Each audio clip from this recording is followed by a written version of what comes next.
are looking live at the Fan Plaza here at Turner Field, where the Braves wrap up our 3-game series with the Chicago Cubs and have a chance to sweep them out of town today. All year long, Braves baseball is brought to you by Academy Sports and Outdoors. The right stuff, the low price, every day. The Braves lead the National League East by a full game now. And the Chicago Cubs, well, it's another rough season on Chicago's north side. Hi again, friends. Joe Simpson, John Smoltz, Chip Carey. Let's send the Cubs out of town with a series sweep. And, fellas, this will be a great way to wrap up what to this point has been a somewhat frustrating homestand for the Atlanta Ball Club. Well, it has, and the reason it has is because offensively they've not scored enough runs to make it an enjoyable homestand, but their pitching staff has done their job. For today's game to end up salvaging this homestand to go 4-5, they're going to need some better numbers than what they've gotten. But Freddie Freeman and Chris Johnson have done a great job for the offense. They need some more help. Yeah, they do, and a little different look to the lineup today. Both of the Upton brothers are out, especially Justin. Some concern over last night, the banging he took at second base when the rundown play, and then he got hit by a pitch. He told me before the game it had some back spasms during the game and afterwards, so those have calmed down, but he's not in there. So Jordan Schaefer's gets a start. Pastor Nickies moves up to the 2 spot. A little different look to the lineup today, too. And we'll see if it's effective against Edwin Jackson. He's the man that takes the ball for the Cubs. Aaron Harang looks to win for the first time in his last 3 starts. 3 is the magic number for Atlanta. They'll try to sweep the Cubs out of town. We'll get the ball game started on a beautiful Mother's Day Sunday in Atlanta right after this.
Hope if you have the opportunity, you have a chance to send out a shout to your mom on her special day today.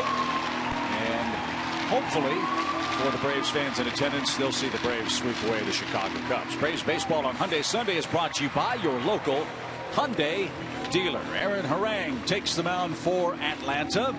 Aaron's pitched good ball for the Braves. He's looking for his 4th win of the season. He hopes to turn around his fortunes against the Cubs, a team he has seen a lot. Here's their Toyota starting 9. Starlin Castro is their cleanup man. He's had good luck in his brief career against Aaron Harang. Kalish, Coughlin, and Rizzo the first 3. Shearholtz, Castillo, Mike Olt, Darwin Barney, who's had an awful start to the year, is hitting 8th and 2nd. And Jackson, of course, will bat 9th. Well, for Aaron Harang, he loves pitching at home, even though it's a 1-2 record, and loves pitching during the day. 2-0 with a 0.96 ERA during the day. Hopefully he can combine those two and give the Braves another strong pitching performance. We'll combine that with one of his keys, too, his 4 keys to pitching success today. Early counts. Early counts are a problem for Aaron, at least in the way the opponents are hitting. They're hitting at 5:45 on the first pitch, 4:29 on an 0-1 count, 3:64 on a 1-0 count. So be aware of that early in the count today. And an old foe, only Bronson Arroyo has made more starts against the Cubs among active pitchers. This is start number 28 lifetime against Chicago for Aaron Harang. Braves begin play today a game ahead of Miami in the National League East, a game and a half ahead of Washington. Both those clubs lost late yesterday out on the West Coast. So a chance for Atlanta with a win today to sweep the Cubs, finish the homestand 4-5, and potentially pad their lead in the division. 74 degrees at first pitch. And popped out of play by Ryan Kalish. You'll see several of the hitters in the ball game using the pink bats. Some of the players wearing pink shoes as well for Mother's Day today. We've got our, what color are these pins, Joe? They're pink. And a little pop into shallow center field. That's going to drop in for a leadoff hit for Kalish. This is one of those games, and you hope that it's not on your watch, meaning pitching has been unbelievable the first 2 days. Runs have been hard to come by. It's rare that a 3-game series gets the same formula. This could be a game where they score some more runs. Offenses can possibly eke out a few more hits, as you see there, but hopefully Aaron Harang will be on the receiving end of his team getting more of those runs. Tell you what, Kalish has had a magic wand in this series. That was his 4th hit against Braves pitching. And here's Chris Coghlan. Coughlin's in left field today. He has always been a tough out for the Braves pitching staff, and he proved to be that the other night. Coghlan had a pinch hit in the 9th inning off Craig Kimbrell and scored what proved to be the tying run for the Cubs. Atlanta won the game, however, 3-2 in extra innings.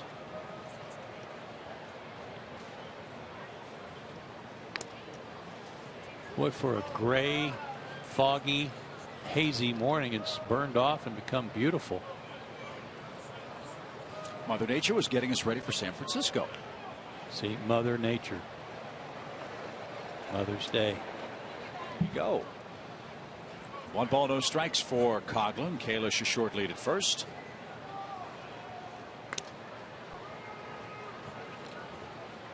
Cubs have not been afraid to run this year. Rick Renteria's club has stolen 22 bases in 31 tries. Kalish has 2 of those Cubs stolen bases.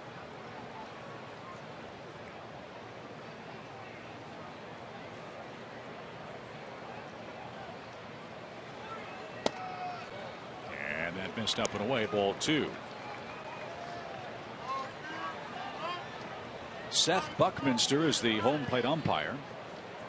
We've not seen Seth work the plate. And if you recall, the last time Harang pitched down in Miami, there was also a first-time umpire that wasn't giving many corners to Harang, and that's really where he's got to live to be effective. Yeah, he really does. He's a bigger guy than you would think, obviously size-wise, but he kind of glides to home plate and picks on both sides of the plate to be successful. He'll mix and match with his curveball, slider. His fastball has a little extra life than you wouldn't think, from a radar speed to what the hitter sees. I always said that the radar gun means nothing. The hitter's going to tell you whether or not the fastball is something that's good or not.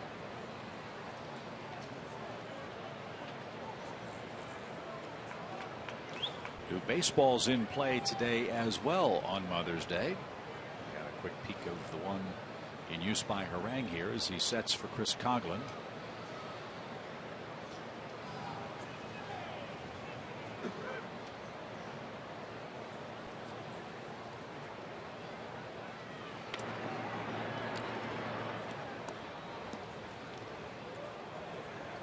Good count to make something happen if you want to, from a base running hit and run type scenario. 2-1 in the first. Cubs been struggling to score some runs.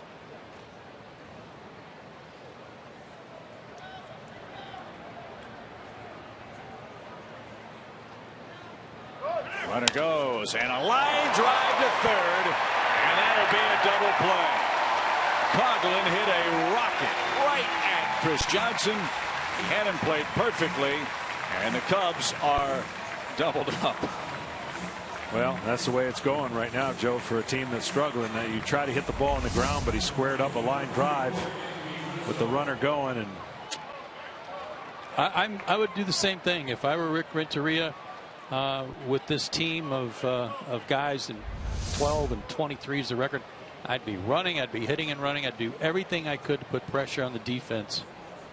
But once in a while you're going to run into those, and a good play by Chris Johnson on the react. And speaking of the reactions, you see the reaction shot we got from Chris? He was looking at Harang saying, "No, I'm okay." That was a bullet. Now Anthony Rizzo bats with 2 outs, and he takes inside. Rizzo 1 for 8 in the series and hitting .283 for the year. Rizzo's hit came in the 4th inning last night.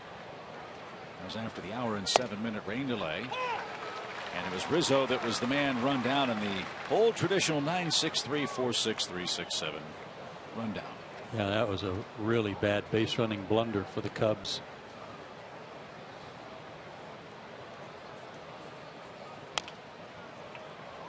That's bounced foul at the plate, and now Rizzo, a 1-2 count.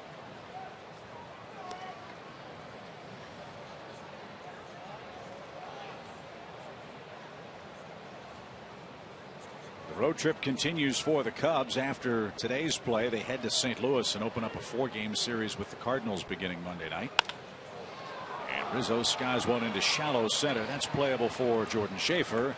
And Harang allows a leadoff hit and nothing else. Here come the Braves against Edwin Jackson.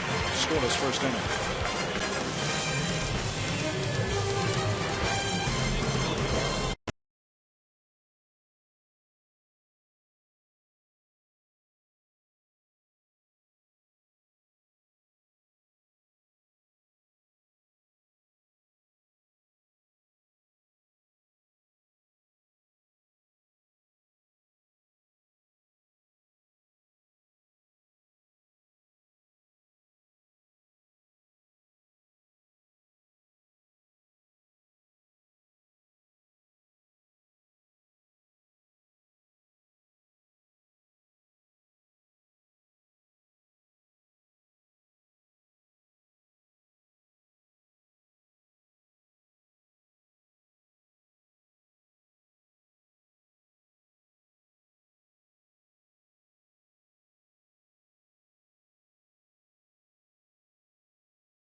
Those youngsters get to spend time with mom as the Braves and Cubs wrap up the series today. Atlanta tries to sweep them out of town with this Toyota starting 9. As Joe mentioned, it is a different look with Tyler Pasternicki batting and playing second. Ryan Domit is in left. Jordan Schaefer is in center. Both Upton brothers have Sunday afternoon off. Well, Edwin Jackson, you see the splits, high ERA, opponent's batting average up. He has a big differential between ahead of the count and behind of the count. And those are the things the Braves are going to have to take advantage, as well as the left-handers hitting for a high average against. And his 4 keys today, he has some early inning problems. Half of his runs he's allowed this year have come in the first and second innings. And he's a guy who needs to work faster. His infield and outfielders can sometimes get a little bit on their heels because he's so deliberate. But we don't think too badly of Edwin Jackson because he lives in Atlanta. And his first pitch of the day is off the plate to Jason Hayward. Jason at 206, 2 homers, 8 runs batted in.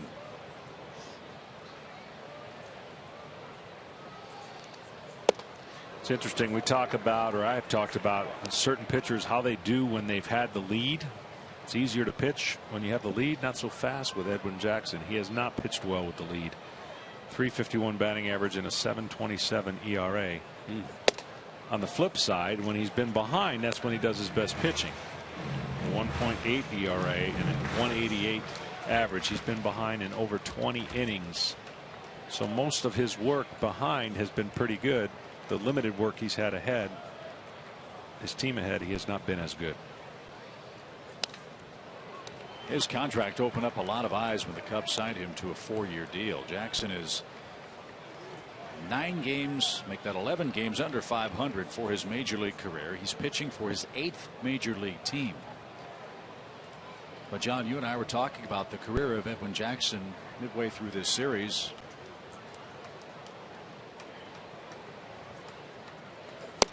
As Hayward's down on strikes. Besides an obvious blazing fastball, there's another subtler reason that casual fans might not understand what that makes Jackson such a valuable member of the pitching staff. Well, he makes the starts, which means he doesn't go on the DL, and that's a valuable commodity for a day and age where the injuries are at an all-time high, and you struggle to find a rotation where you can pencil in 5 guys. So he's what the Cubs need as they develop some of their younger pitchers to give them time. You need guys to eat up innings, and he's been able to do that.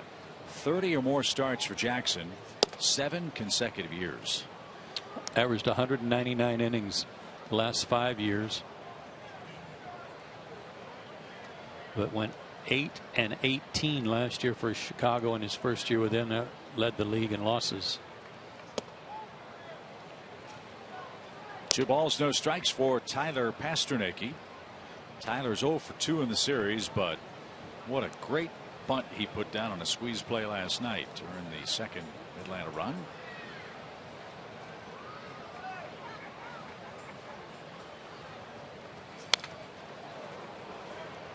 And here is the sacrifice by Pasternaky last night.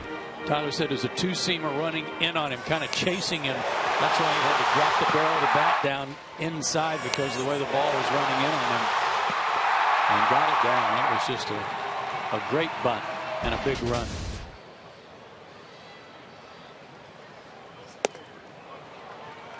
Now 2 balls, 2 strikes. And Joe, those are the kinds of things Freddie Gonzalez has said Tyler has to do on this team. Well, and Tyler knows that. Yeah. I mean, Jordan Schaefer's kind of in that same boat. Do the little things when you are in there and asked to do some things. Jordan more so than Tyler can steal a base. Do the things the team asks you to do when they need you to do it. You don't have to. You don't have to star every time. You don't have to get a hit every time. Just do the little things.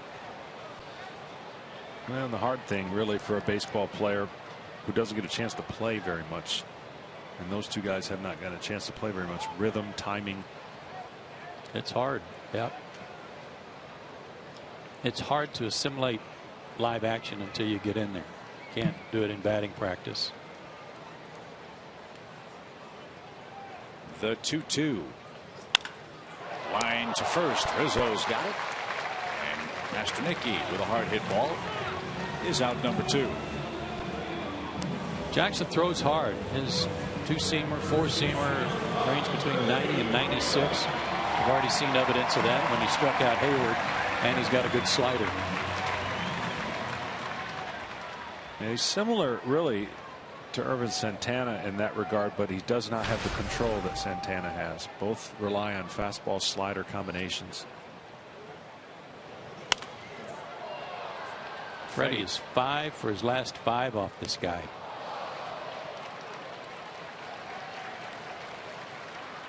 And 7 for 11 in total with a couple of homers.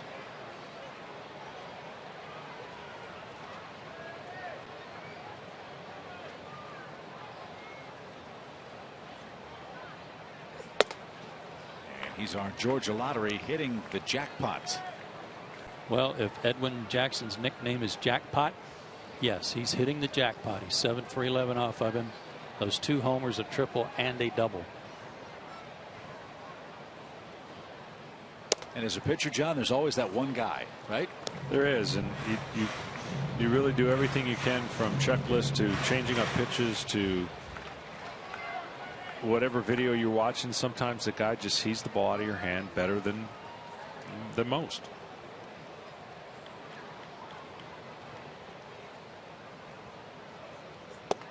Was your guy John Cangelosi? No, but that type of player did give me a lot of grief. I mean, anyone who didn't try to hit the ball out of the park early in my career, I just didn't like it.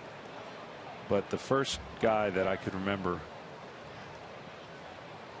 coming on the scene, of course, with the Reds, Eric Davis. Absolutely. Up the middle, Castro had Freeman play perfectly and made the play at shortstop to set the Braves down in order in the bottom of the first inning. We're underway on Mother's Day. Let's go.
Plan and pick 6 plan are great ways to see the Braves all summer long. Choose any 6 or 12 games that fit your schedule for as little as $6 a ticket. To buy your 12-game flex plan or pick 6 plan, visit Braves.com/tickets or call 404-577-9100.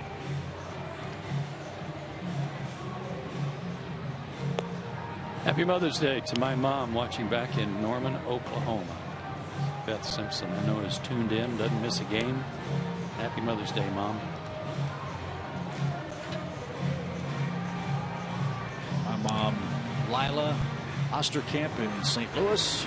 Paula Carey here in Atlanta watching the ball game. My mom, Mary's in Detroit, but she's not watching the ball game. But she would if she could. She would. Starlin Castro leads off for the Cubs.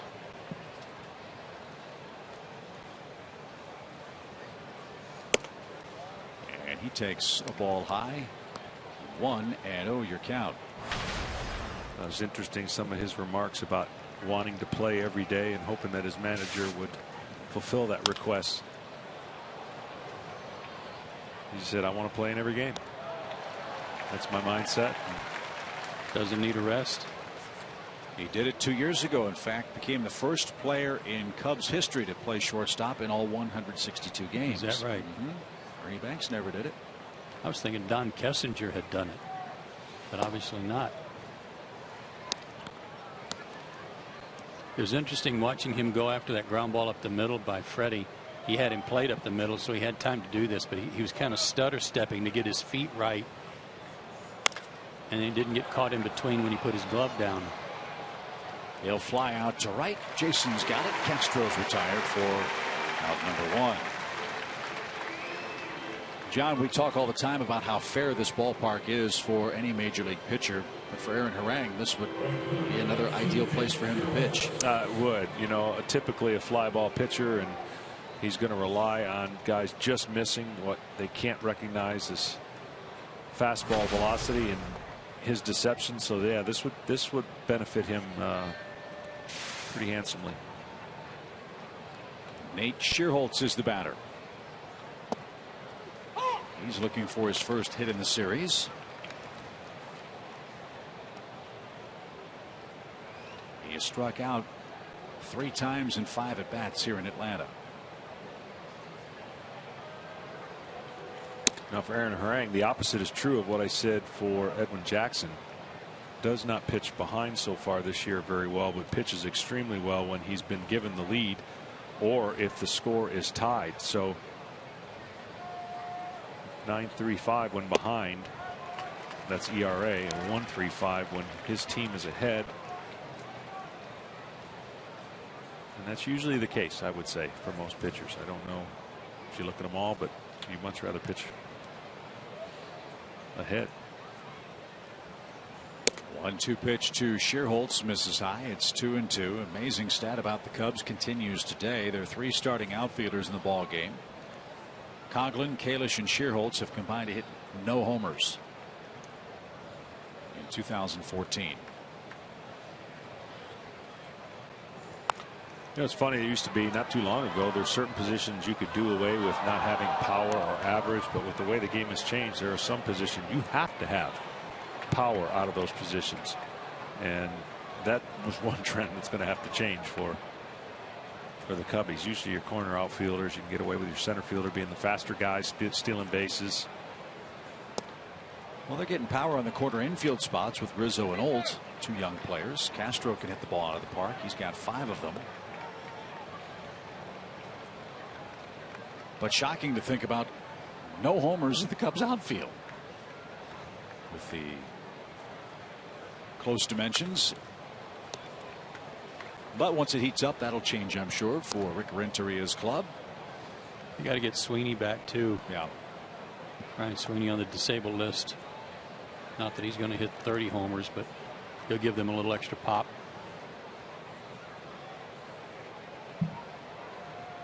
Schierholtz with a battle in the Cubs second and draws a 1-out walk.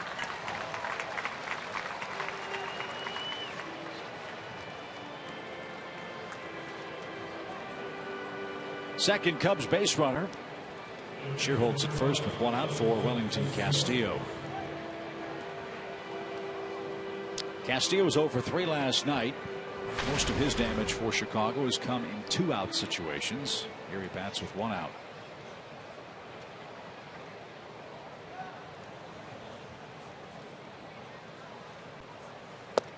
To your point, Chip, coming into this series, the Cubs were 29th in baseball in extra base hits. So that number's got to change, and it certainly should in the summer months. But it's tough to score when you're not, get alone not getting home runs, but not getting a lot of extra base hits. Well, they feel like the future is bright as far as offensive prospects are concerned. We know about Castro, Rizzo, Olt has power. Has to learn how to hit up here. The 3 kids in particular, Chris Bryant, Javier Baez, and Jorge Soler, are the 3 prized hitting prospects in the Chicago organization. And Castillo is down swinging. That's the second out for Harang and first strikeout today. Yeah, apparently, Chip, that Bryant kid is so good that they might even consider, you know, moving Rizzo. Bryant can step in and play first base without missing a beat. Well, what's interesting in the game today, just even talking to some scouts, and I asked them the question, what's easier to predict, the future of a pitcher or a position player and his ability to hit? You know what college has done. Runner goes. The pitch, a strike. Throw to second. A strike. And in time. Schierholtz is thrown out. Gaddis guns him down, and that ends Chicago's second inning. Evan Gaddis leads off our Delta on deck trio, and the Braves come up to the home second.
second base after we went to commercial break. Rick Renteria came out to check on that call at second. I think he got him. Yep. Certainly wasn't something that was so obvious that you'd want to take another look at it. Yep. And it was close. Tyler did hang on to the baseball, I believe, watching that. I wanted to finish that thought real quick. College baseball and the way they've taken the bat and really softened it. I asked the question, how do you tell if a guy's a power guy? The ball is not. The college statistics have gone way down, and he said it's definitely, you know, difficult. I guess they're going to change the ball for college baseball to give it get a little more offense back in. But you know, high school baseball and college have changed the manufacturing of the bat, the aluminum bat. And I just found it interesting because to predict what kind of hitter he's going to be, it's hard to tell in college. They're having a hard time getting it right. The bats were so hot before that everybody looked like a power hitter, and that was hard for scouts to judge. And now they've deadened them to the point that they've got to figure out some other way. There ought to be a way to adjust the bat instead of having to change the baseball. Yeah. I would think from a cost-effective standpoint, I'm sure it's impossible to do, but Major League Baseball ought to get involved in that in this regard. One big advantage that the NBA has and the NFL has is the college programs are essentially their minor leagues. Yeah. They play with virtually the same equipment and specifications. Baseball doesn't have that luxury, so why wouldn't baseball spend the millions of dollars and subsidize the wood bats for college ball? That would help, but it made college, you know, so unique, hearing that ping sound coming off the bat, and of course the safety for pitchers in high school, and the way the ball would come off aluminum bat for guys who were getting hit in the mound.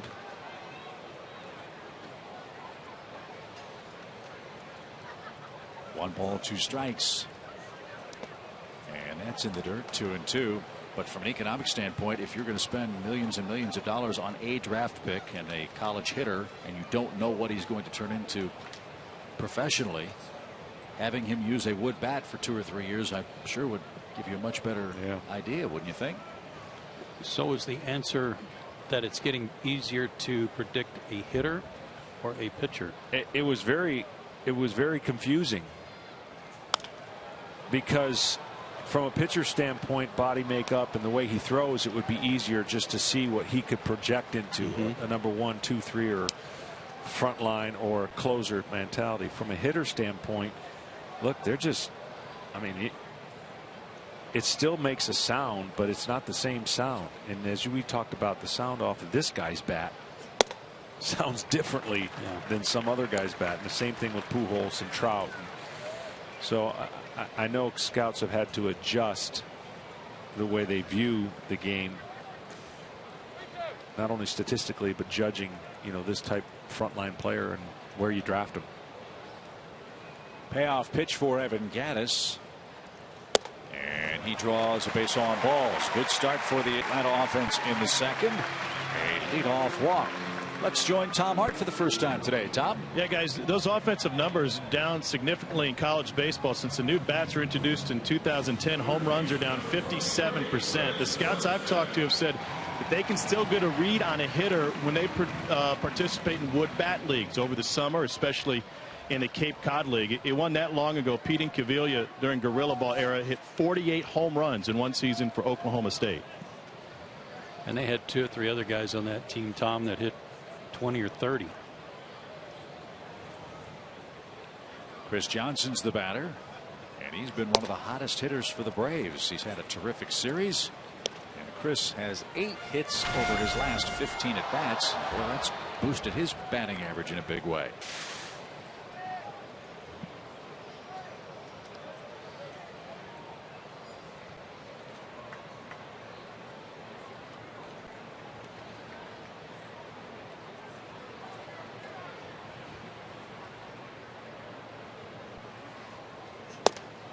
Joe, you talked about this guy's tempo when runners are in scoring position and on base. Last night were two of the fastest tempo pitchers I had seen in a long time.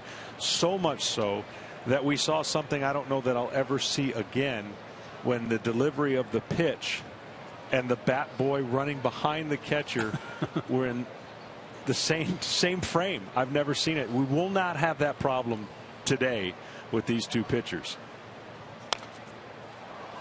But this is something that I can not remember ever seeing.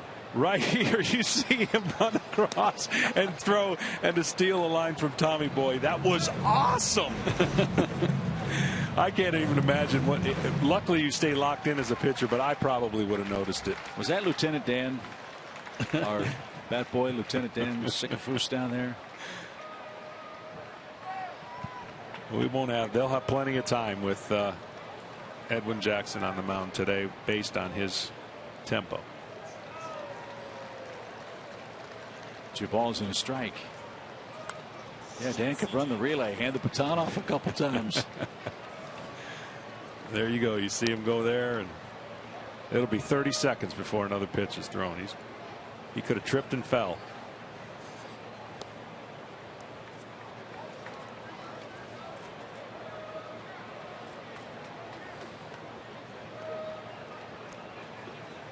Two balls, 2 strikes.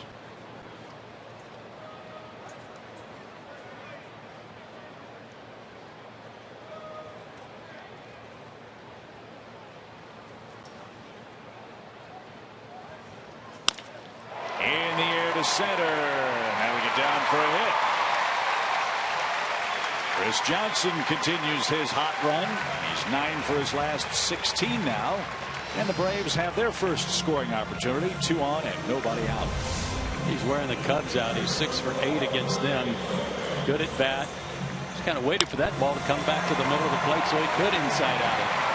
You know, I've seen him recently, and that seems to be his swing plane. When he's not going well, the ball is below the barrel of that swing plane, primarily off speed, sliders, curveballs.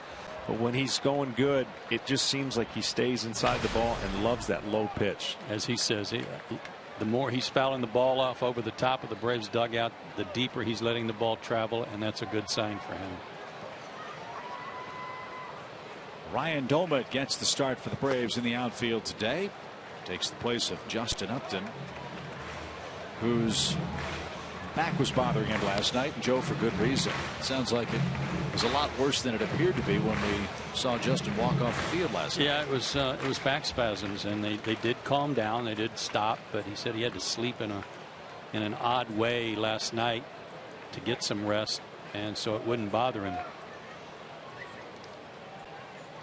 He's hoping to play tomorrow night in San Francisco. However, that represents complications in and of itself. Yeah. Got a 6-hour plane ride to the West Coast after the game. Right. Hopefully he will get up and walk around a little bit during the flight.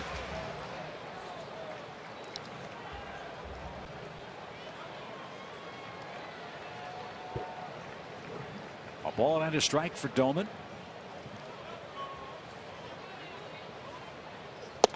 I think I walked about 3 miles on the airplane flight to Australia.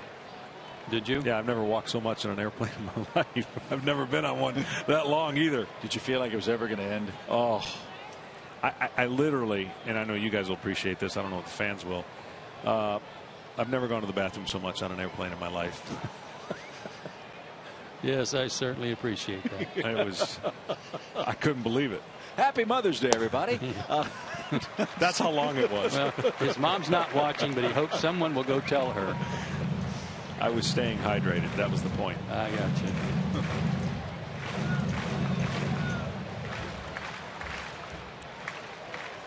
Ryan had a big hit last night. That pinch hit double the other way. It's funny, some of the balls you were talking about you thought were hit much harder and would be hits were caught, and that was one that surprised me and how much carry it had. Almost went out of the park. He said it was in an area where he was looking for it too, something down and away. And he rifles this ball into right field for a hit. Gaddis around third is going to get green lighted. The throw will be cut off by Rizzo, but not before Gaddis scores the game's first run. Ryan Doumit with his second RBI in as many games. The Braves have struck first, and they break, Joe, that long string of not scoring in the first 2 innings of a ball game. And again, we said that Edwin Jackson's a guy who gives up some runs early. And I've always liked Ryan Doumit. From the first time we saw him play in Pittsburgh, always liked the way he swung the bat. He's strong, got some top hand on that swing, and turn on the ball. And we saw him hit the ball deep the other way last night. Good guy to have on the club. That was a good trade.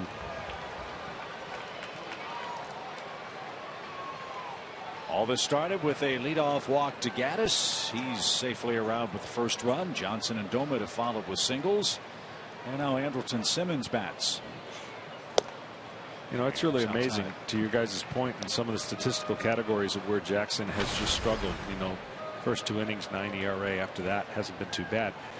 For certain guys, they got to get to a pitch number, meaning right when they get to pitch number X, they're a different pitcher. And for him, the first 75 pitches have not been good average wise. After that, it's a 161 average, 76 on up. That's an oddity. I wonder if that's because he loses a little velocity and maybe gets a little more movement on his fastball. He might. You know, early part in the game, you rely on the adrenaline of not only being fresher, you can miss some locations and get success sometimes. Later in the game, you need to be more location conscious than you are with your fastball, unless you're the freak Verlander and some of those guys whose velocity can go up as the game goes on. He's a little over halfway to that 70 pitch count. He's about to make his 37th. And Simmons hits this one a mile toward left. That one's going to go off the base of the wall. Johnson scores. Doumit on his way to third. He'll stop there as Simmons doubles to make it a 2-0 game.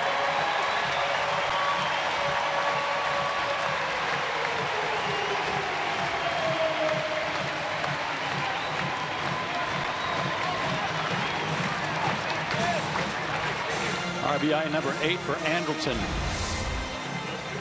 He had been one for, oh, he got one up in his eyes, a big hanger. And Jackson's lucky that this stayed in the park. He'd been 1 for 5 off Jackson. The one hit was a homer. He almost hit another one. That's the old cement mixer. That's the slider uphill. He threw it. It's just spun right there. And those are the ones that jump off the bat.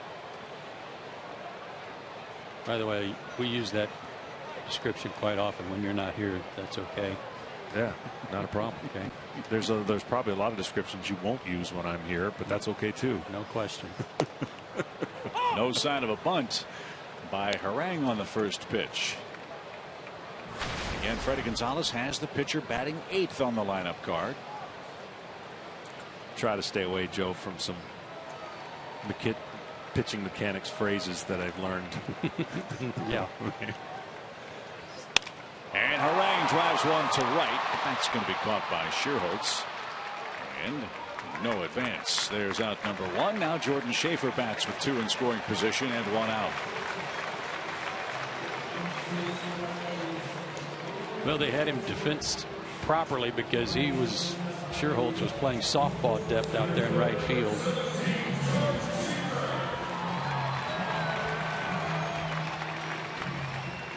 Continue to have the infield in, even with Schaefer at the plate.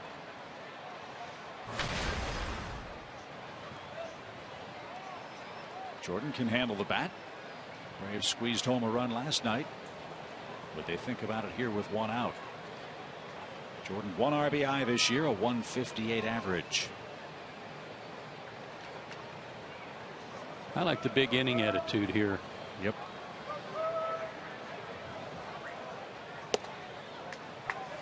Already got 2 across. If this were the 5th or 6th inning and you didn't have anybody in yet, that'd be different. But with 2 in already, got a good chance of a base hit scoring 2 with Simmons at second base. Well, he's been missing up, so that's the pitch you want to look for to try and drive, at least get it in the air, maybe find a gap, but anything up, you've got to be ready to swing the bat.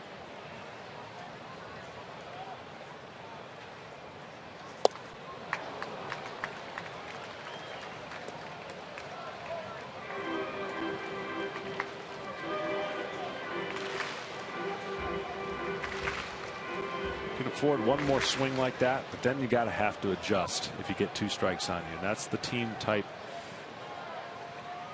batting that needs to get a little bit better for the Braves.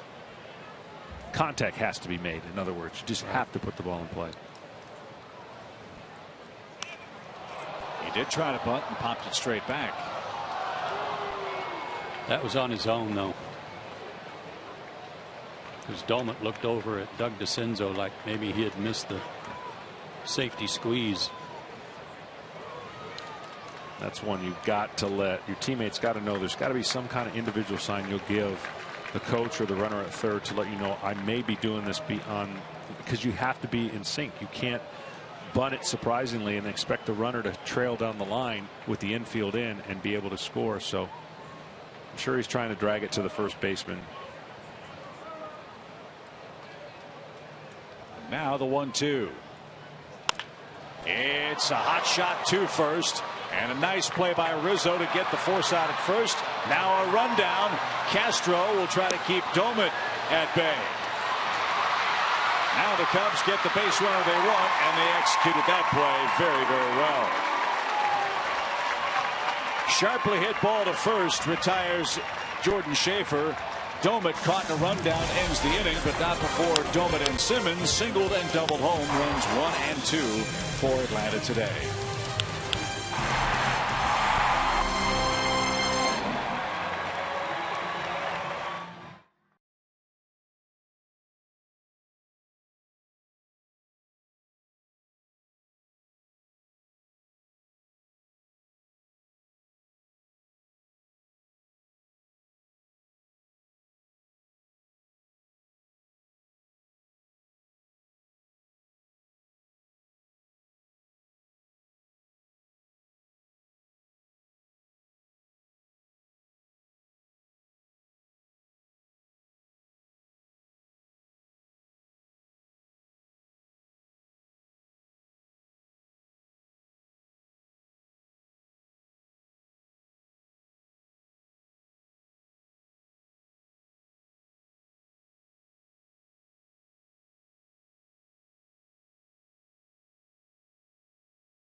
Turner Field. And that is his view for Game 3 of the series. As Mike Oltz goes to work for Chicago, 2-0. Atlanta has the lead.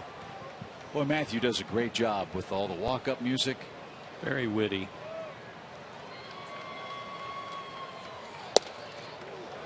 Give you an example. He tries to tie the player's last name to a bit of music. So when Gregor Blanco came up for the Giants, he plays a whiter shade of pale. That's the one I was thinking of. Oltz was off stride and pops it into shallow right. Jason Hayward looks up at the bright sunshine and makes the play, and that retires the Cubs for third baseman for the first out of the inning. 1 man down. Well, here you go with the lead now, John. We're talking about his numbers pitching with the lead.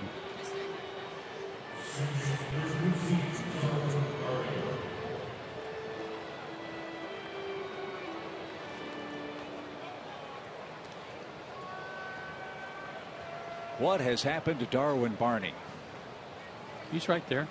Let me rephrase.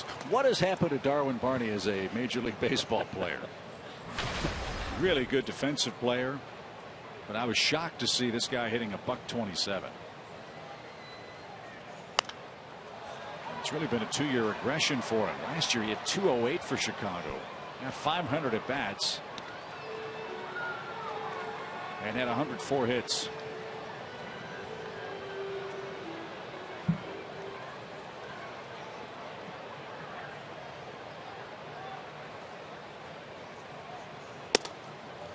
And as I mentioned, he's a terrific glove man. He had a 141 game errorless streak that tied Placido Polanco, who turned the trick while with the Tigers in 2007. And a little number out toward short. Simmons with a bare hand can't come up with it cleanly. And Darwin Barney is at first with an infield hit. Yeah, they wouldn't have got him on that one. No. He's always played well here at Turner Field. He's now 10 for 25 lifetime in this ballpark with his swinging slow roller base hit. You might remember he's also the guy that came up with that spectacular play 3 years ago off the bat of Dan Uggla that helped stop Dan's hitting streak, which I believe was around 34 games. 33, I think. That seems right. Yep. He had a 4-hit game once here in Atlanta. And now Edwin Jackson, a lifetime 162 hitter. He picks up his second hit of the season. And now Chicago threatens. They've got 2 on with 1 out, and back to the top of the order they go. Yeah, this is the old fake bunt. Going to do it, throw it down the middle, and then pull it back. And all you have to do is pull it to the shortstop because he's shading over towards second for the bunt. Second baseman's got to move towards first. Of course, the corner infielders are going to move in. So it's a play that you work on in spring training and rarely get to see it executed in the season, but it did there. Here's Kalish. He singled to start the game for Chicago and takes a ball low.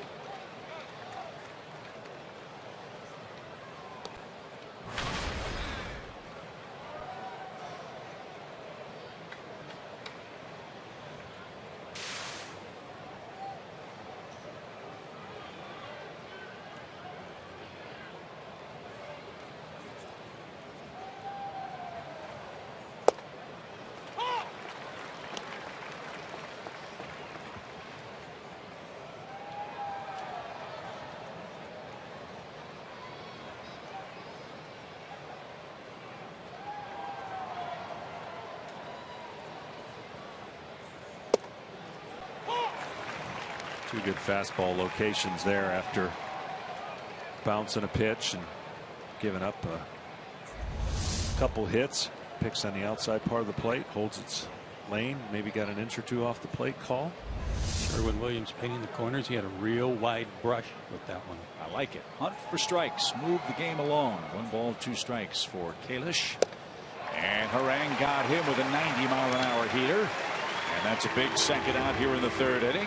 As Chris Coughlin's the batter with 2 out. Aaron Harang doesn't have a reputation as a big strikeout guy, but I love the way he utilizes his fastball, his 4-seamer, when he needs it and when he wants it, and surprises hitters by occasionally going 91, 92 for a strikeout. Gets it by guys. Well, he's averaging a strikeout an inning. Harang with 45 strikeouts now. And he's thrown 45 innings. Well, he does a nice job of complimenting his pitches, and I think not everybody knows that, how to do that. He's a veteran pitcher. He knows what his limits are. Doesn't try to do too much. Relies on spotting the fastball, like you said, Joe.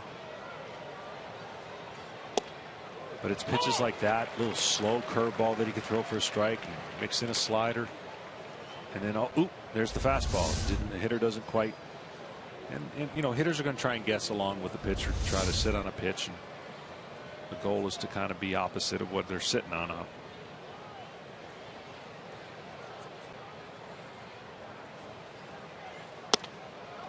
He's had 32 counts of 1 and 2.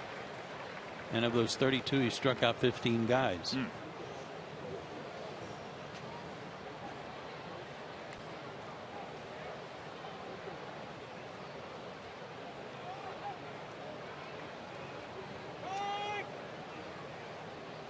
There's Rizzo using that Jared Saltalamacchia on deck circle. Might as well be standing right behind the plate. Yeah, the coaches never use the coach's box. The players never use the on deck circle.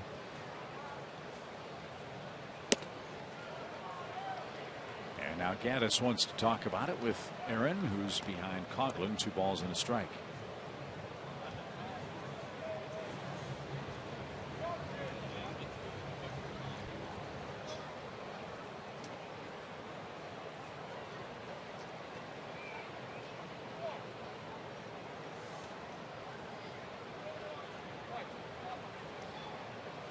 Talked about it. Different pace to the game for these two guys today.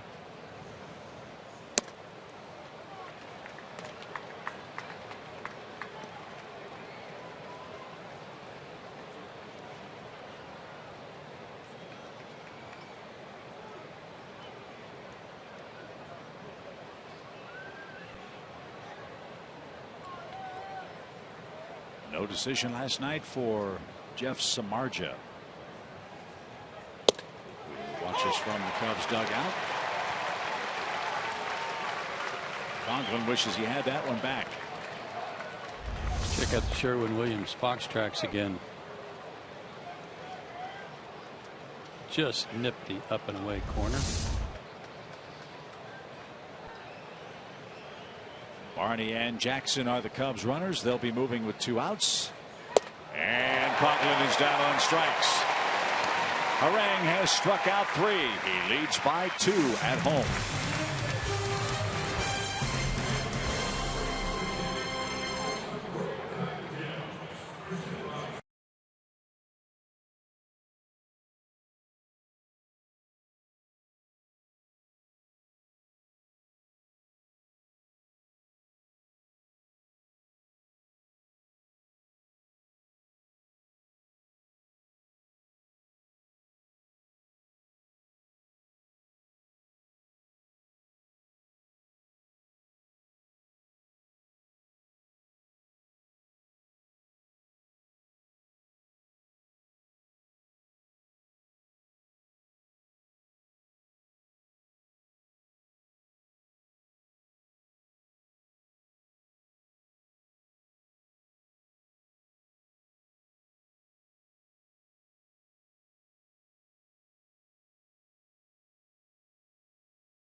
Today 2-0. Atlanta has the lead after 2.5 innings. Pop sensation Austin Mahone is part of the Braves Summer Concert Series presented by Coca-Cola and Delta Airlines. June 3rd, stay after the game for a free post-game concert. Limited VIP field passes are now available for the show, and they're $20. Go to Braves.com/concerts today. June 3rd, the Braves will host the Mariners. What makes you a teen sensation? Is he a teenager or is a sensation among other teens? It's been 3 decades since I've been a teenager, Joe. I can't answer that question. I know he's very talented.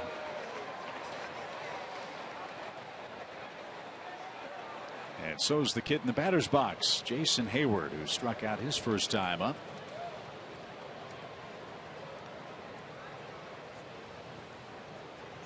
I know a lot of attention has been putting on some of the hitters in this lineup, but he has got to get going. He really does need to hit his stride for the timing of this team. They're still in first. They haven't scored a lot of runs. But we've seen when he's hot what happened last year and how you can almost, even out of the leadoff spot, affect your lineup the way he did. Well, when you're hitting 200 and you're getting on base at less than 30%, that's not ideal for your leadoff guy. That's the fate of Hayward right now. And I know, Joe, you talked about, I mean, last year he went through a stretch where it seemed like everything was a pop-up. Yeah. And we've seen some pop-ups in this series, and we've seen some of the same type outs.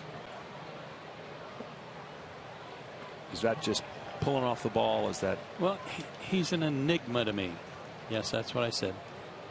And here's why, and I've said this before. Most guys, if you're on the mound and you look at a guy like Jason standing so far off the plate like he is, what's he inviting you to do?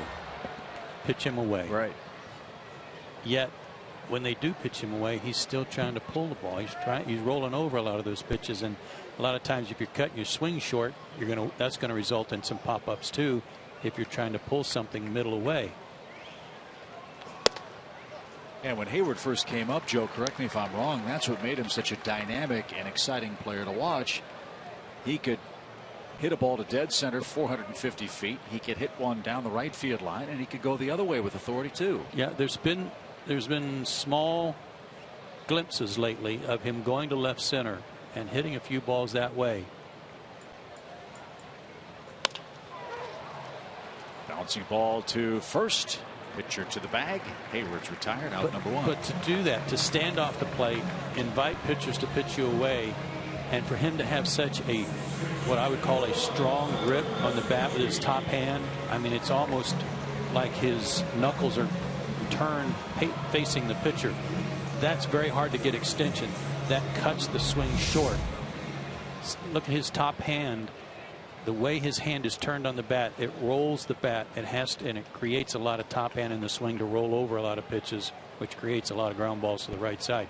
But the difference is, that's fine if you're up on top of the plate and trying to pull the ball. Makes you quicker because he's so strong. Line drive. Oh, what a pick by Barney at second. That's twice for Pastor Nicky.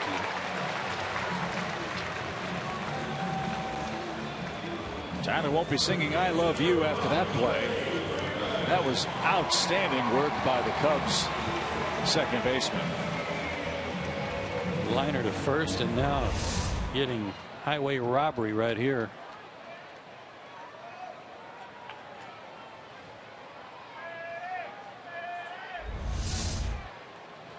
Two outs for Freddie Freeman.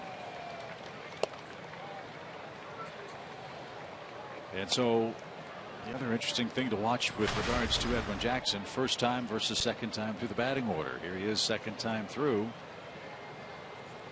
And he's gotten the first two Braves hitters to ground out. Atlanta got both runs in the second. A leadoff walk, back-to-back singles, and then a double by Andrelton Simmons.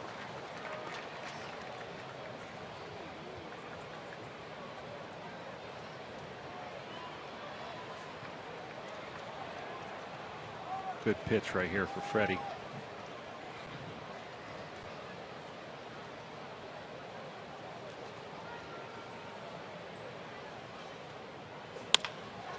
Another chance at second, and Barney's got that, and that'll retire the side. On we go to the fourth inning. Darwin Barney, a disappointing year at the plate, but a good play with the glove to keep the Braves on the scoreboard in inning.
lumber, and it's some new-looking lumber today, as it has been the past few Mother's Day. For 9 consecutive years, Louisville Slugger has been making pink bats to add to the cause in the fight against breast cancer. Over 300,000 pink bats have been donated to players, but you'll notice not every Braves player is swinging a pink bat.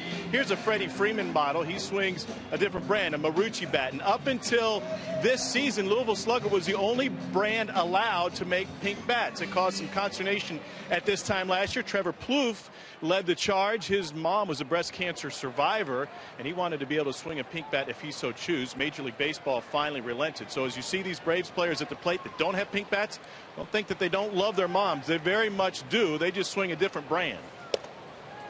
Thank you, Tom. I don't blame Plouffe. Lead the charge. Rizzo fly to center. His first time up.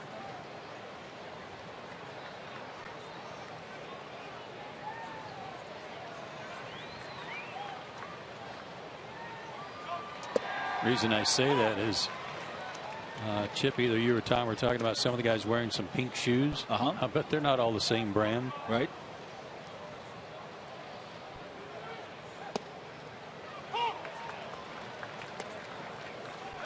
I wear some colorful stuff, pal. I don't know if I can pull those off. Pink shoes? You're the only one in this booth that could. I think you could. You and Karen. Thanks. Thanks a lot. 2-2 is inside. Full count.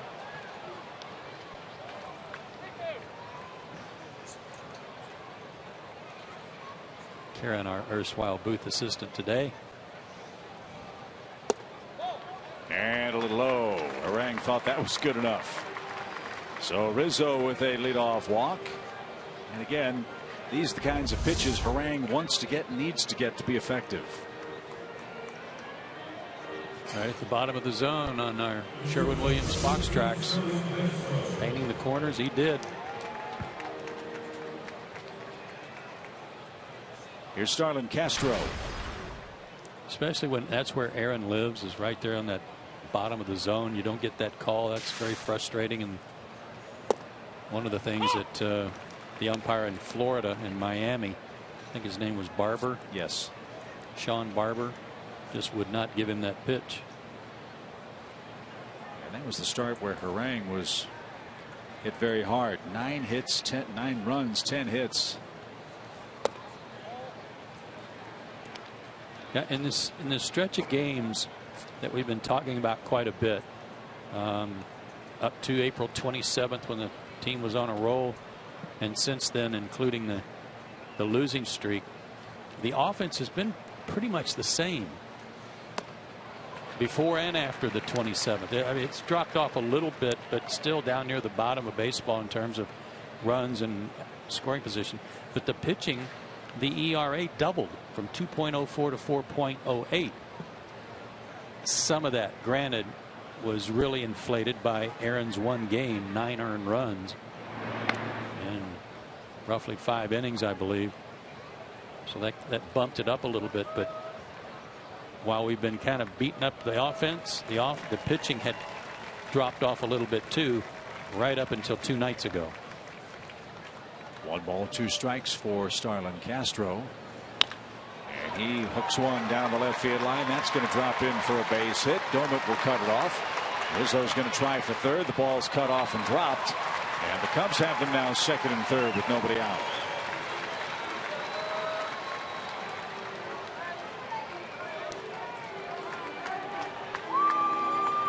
Well, seeing it live, I think this ball just kind of rolled in the zone, and you see, even though he was out in front, it didn't have the quick bite down, and he was able to hook it in the left field corner.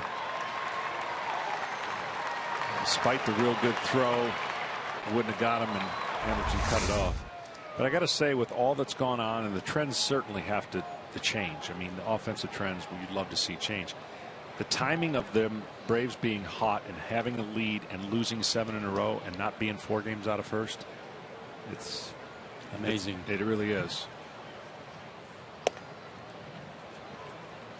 That's high to Nate Shearholtz. Here's where the Cubs have had trouble all year long. We've talked about the Braves' offensive struggles with runners in scoring position. The Cubs as a team are hitting 197 in RISP. And here their average could go down and they could tie the game. Right. That's the point. They just got to be able to get the runner in. Even if they don't get the hit and the average goes down, you got to look at one situation of pulling the ball to the right field side. You accomplish two things. You could get a hit. You're going to get the runner over from third to home and the runner from second to third, and then pass the baton on to the next guy to do his job.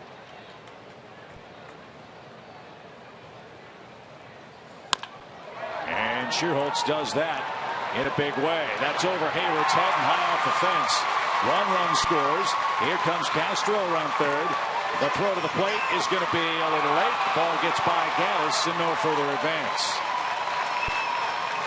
It's a double off the fence for Schierholtz, and the Cubs very quickly have tied this game at 2. I don't know what Castro was looking at. I know it's respect for Hayward and his ability to get to everything, but he made this play a little closer than it should have been. This ball is hit pretty hard, obviously over the head.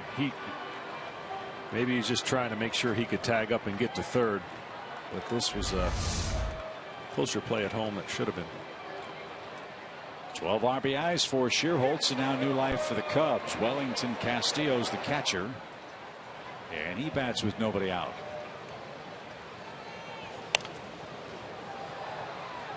Inevitably, it didn't happen in this series, but if you're a guy like Samardzija, you feel like you're in a run sandwich, meaning runs before and runs after, and you're the guy in the middle that just doesn't seem to get it. Yeah, the Cubs had an amazing statistic in their press notes. First the pitch to Castillo.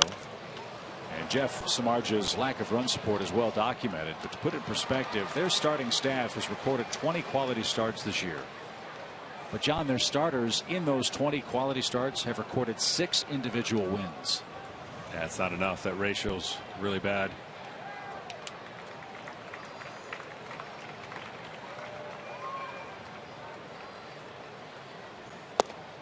And Castillo swings at the invisible baseball, and he is struck out for the second time. Rang gets the first out here in the 4th inning with his 4th strikeout. Just like that ground ball you were looking for from Schierholtz to get one run in with the infield playing back. Likewise there for Castillo, unable to get the runner over from second with nobody out, which would have been the go ahead run. Looked like he was trying to pull everything.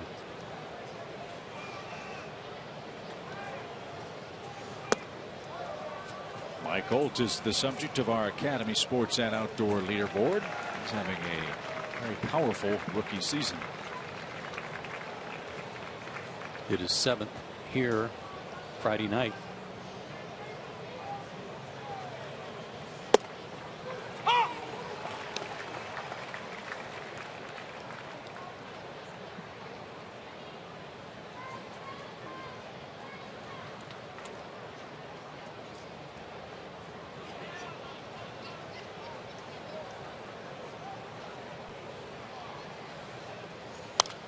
I don't know about you guys, but anytime I see a man playing third base for the Cubs, can't help but think about our old dearly departed friend Ron Santo. Great Cubs Hall of Fame third baseman, a longtime broadcaster for the Cubs who passed away a couple of years ago.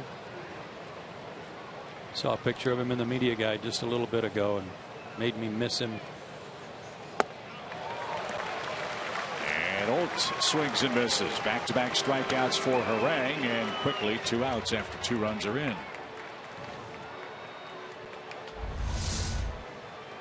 Well, you see right here that had much more depth to it. Looks like a fastball, the low plane fastball, but then that biting pitch was different than the one that was hit for the double in the left field corner by Castro. Yeah, funny swing there on that one. Barney cranks one down the left field line. That's headed for the Cubs bullpen foul. And strike one.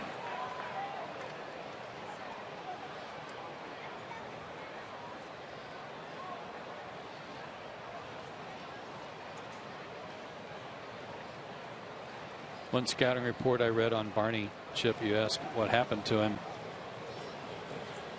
the reports were that his bat speed had really gone down, and pitchers were able to take advantage of that by his slow bat speed.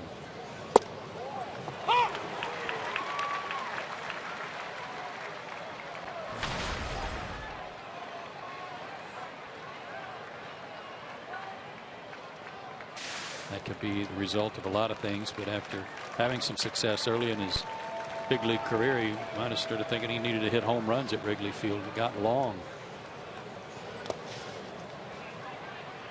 1 ball, 2 strikes.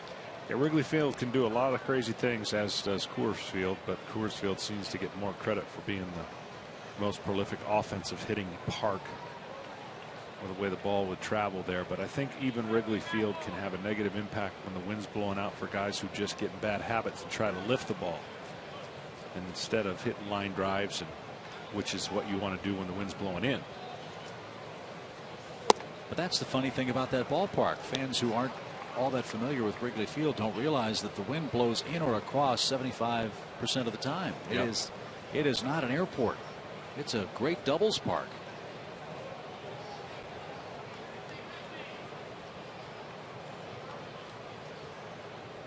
Two balls, 2 strikes.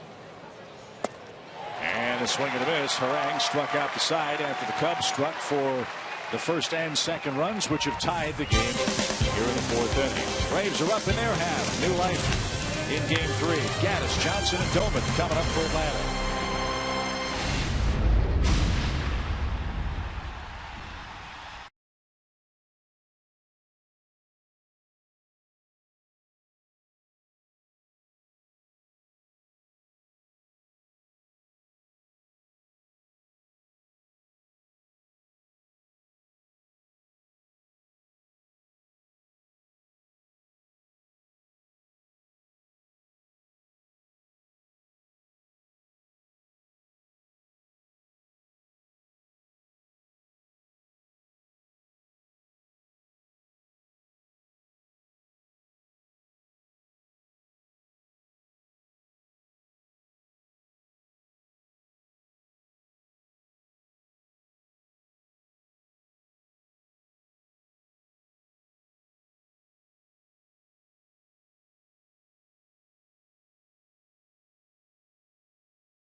To sweep Chicago right on out of town. Time for our AT&T U-verse trivia question. And today's question is: Darwin Barney won the Gold Glove at second base in 2012. Name the last Cub to win consecutive Gold Glove awards. Brian Sandberg. That's what I was going to say. But it seemed like it's too easy for an answer. I don't know if they would do something that easy. Sandberg or Grace. Yeah. You mentioned Don Kessinger earlier today. Obviously, doesn't have to be an infielder. Could be any outfielder, right? Pitcher too, right? Greg Maddux. Aye, that's right. That fake award he kept winning. Wait a minute. What was that? Well, you know, I mean, you know Greg's watching today. The Maddux Award. The Maddux Award. Swing, drive, belted deep left. And Gaddis unloads, and the Braves lead again.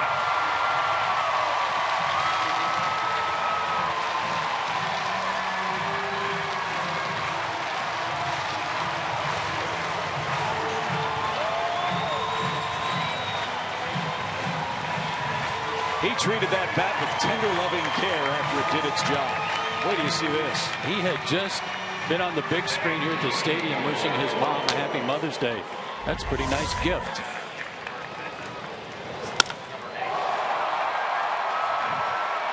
I think he kind of knew. And John, you're right. It does sound different when he hits him like that. Yeah.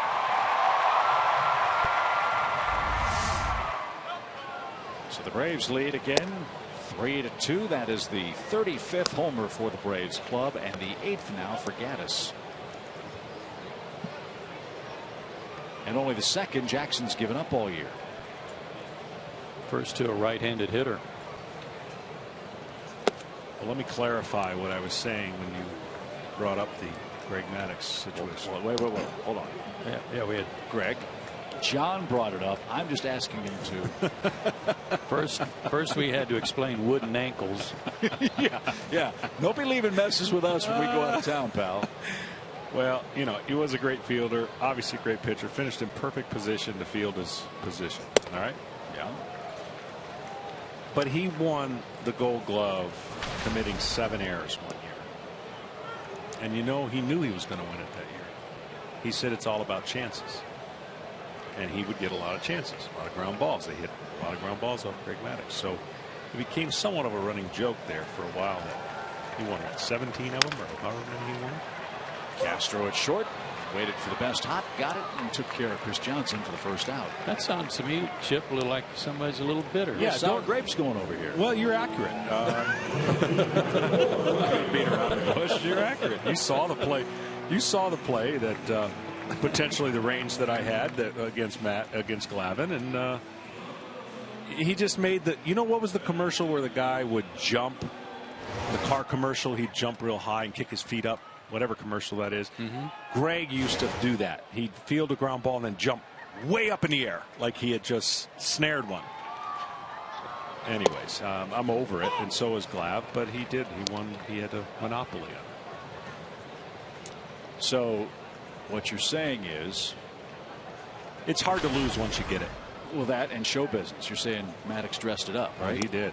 He did. He was good. Well, there's also things that influence voters in a negative way too. They see certain things. He never got to that ball. No. Look at this. No. That is probably as athletic of a play as you can make once your first baseman has left his post. As athletic a play as one can make when you've fallen out over your feet and fallen down. It was an excellent roll effort. I was going to say, John. Oh, give him the Gold Glove. Yeah. My God. No. When Rawlings sees that play, did you ever think they did not want you in any way, shape, or form associated you with that with the award? Well, when you want to break that award down, you look at some of the gloves that guys were wearing. I never wore a Rawlings. We know that. But it's all in the past, and Greg reminds us of how many of those he has won. And more power to him. I got news for you, buddy. Yeah. I've got a picture right here of Greg. He's got early in his career with his Rawlings glove. Yeah, then he switches. And then he's with Wilson late in his career, which was also when he was with Atlanta. Yeah. Mr. Bitter. But once you start the process, it's hard to get voting anywhere else. So you're saying I'm really happy for him. I don't know. Oh, it sounds like it. Yeah.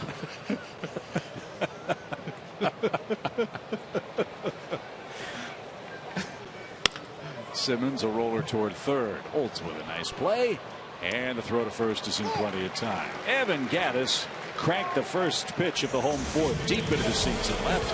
His 8th homer puts Atlanta back in front. It's a 3-2 score.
Sunday dealer.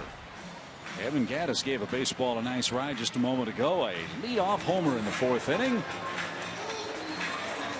He's got this ballpark smiling from ear to ear.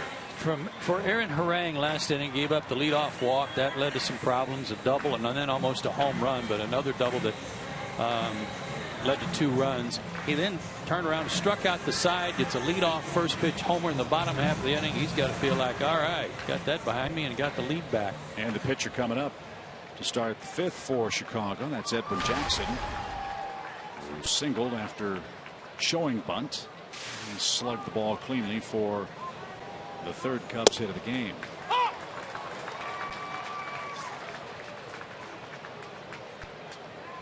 He was born in Germany. His father was in the service. Popped up out of play. That will reach the seats. 0-2 the count. New Ulm, West Germany. His father was a retired United States Army Sergeant First Class, Edwin Sr.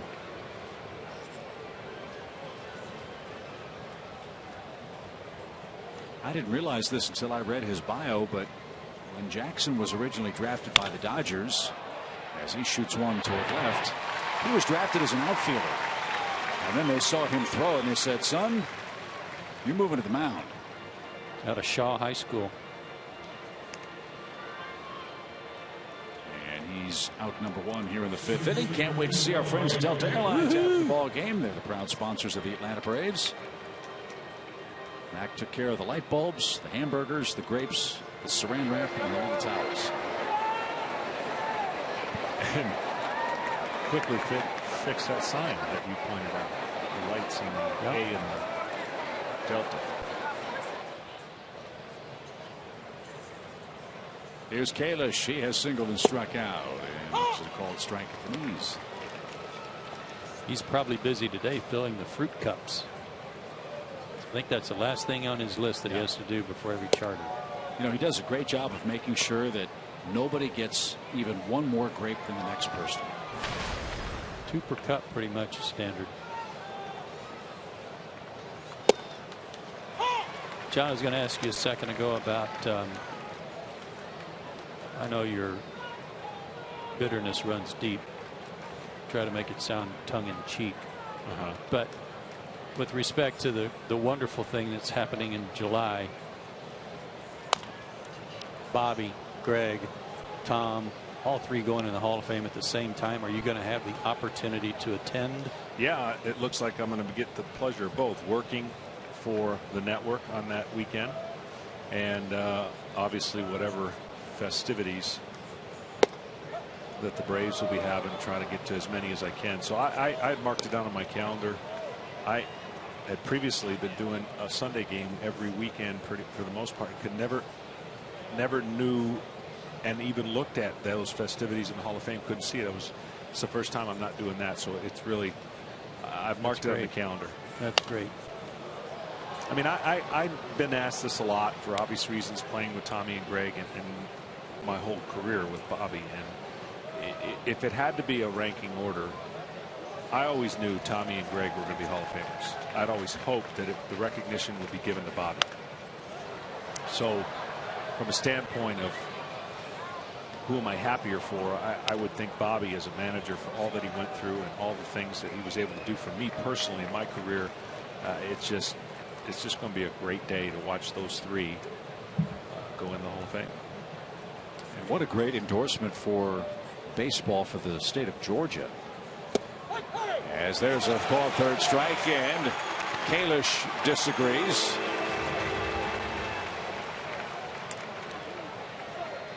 Strike zone might be widening just a touch, and Harang happy to get that call. That's his 7th strikeout in the game. But the point is, you've got Joe Torre, Tony La Russa, Maddox, Glavine, Bobby Cox. All of them wore a Braves uniform of some kind during their professional baseball careers. And Frank Thomas, who's from the state of Georgia, is going into the Hall of Fame as well. Yeah, it's a great day.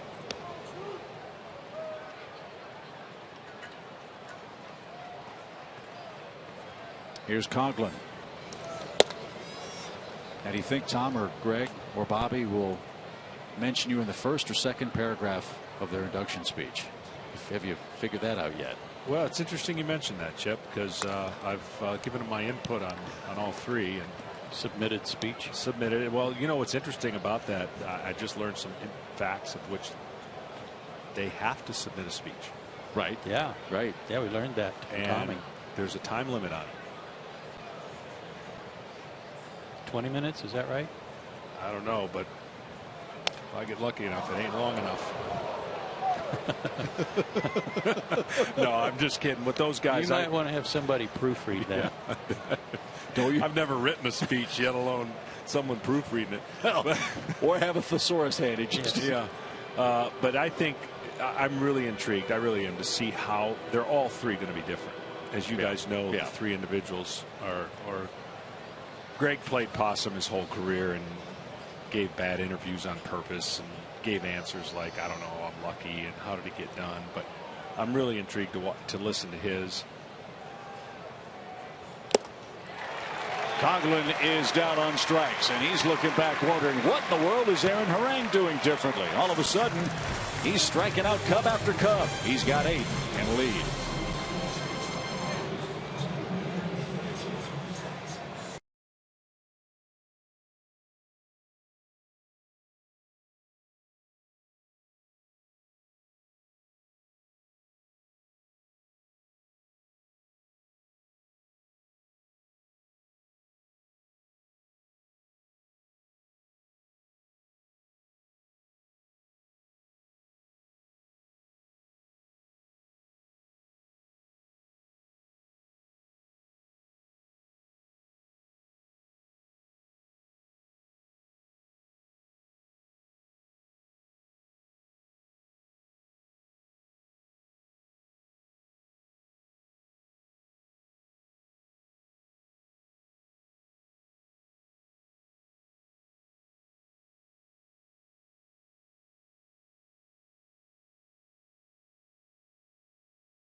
AT&T Uverse, Delta Airlines, and Ford.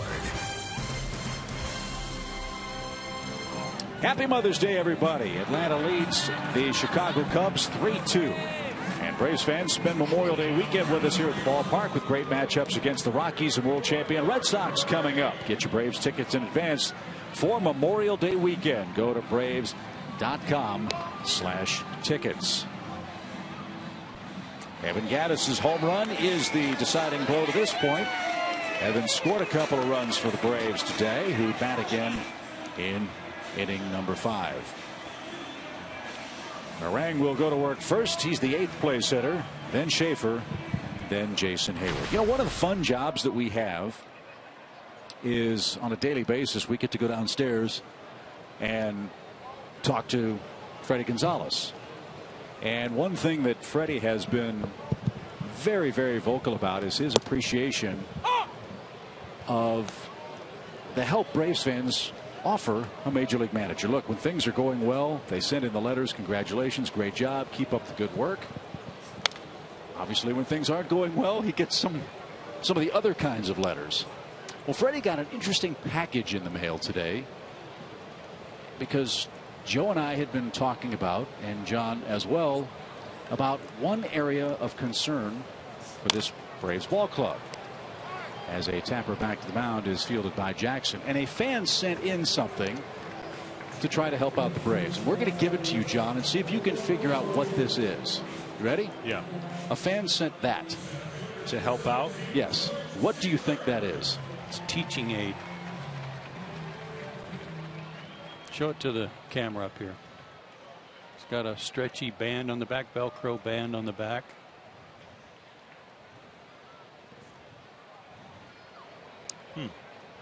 What do you think that is? Something that actually would go on the bat to maybe help bunting. Wow. Check out the big brain on John. That's exactly right. You're a genius.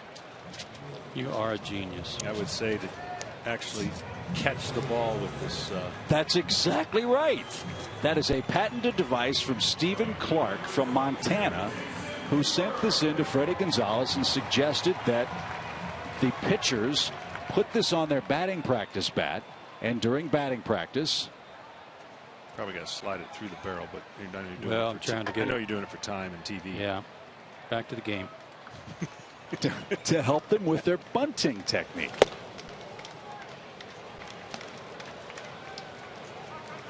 So Freddie wanted us to thank Stephen Clark. It didn't come with an instruction manual, unfortunately. John's going to make this thing work here as Jason Hayward bats. 2 balls, no strikes.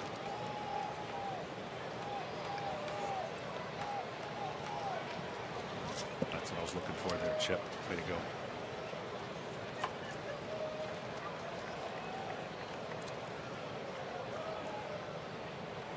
Two outs, John.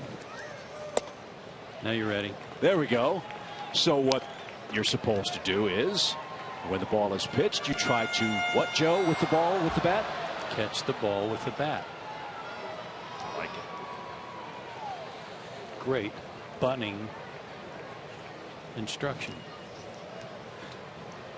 I am so proud of you. Thank you. Had you seen one before? I've never seen one before. I was trying to stay away from the smart aleck answer, and then you did. It's the longest I have bit my tongue in a while. But yeah, I mean, Freddie Gonzalez was talking about that. I mean, he actually had the bunting cup, I guess is what he calls it, attached to his fungo down before the game. He was thinking about showing it to some of the pitchers. So, I mean, I know we talk about it all the time, and as pitchers, that's all we did. You know, you'd love to hit more, but you're not going to. And so bunting is a mechanical thing that once you do it right, it really seems it is a lot easier than what we're watching in Major League Baseball. So from that concept to where you want to have the barrel of the bat as your eyes is what I always used to say, but you want to have the terminology catch the ball, or don't reach for the ball. Don't jab the bat. You can't do anything successful if it's a motion of which you let the ball come to the bat. So that's a pretty neat idea by somebody. I'd never seen that, obviously, before. That kind of baseball training aid. I had obviously never seen how do you attach it to the bat. But isn't that amazing? Here's a game that's been around almost 150 years, and there's still something new that someone can think about to try to improve not only the game but its results. You know, I'm always impressed with the guys, the people who come up with hitting aids, you know, with certain ways to get the big end of the bat out there and know when you're doing it correctly, when you're not.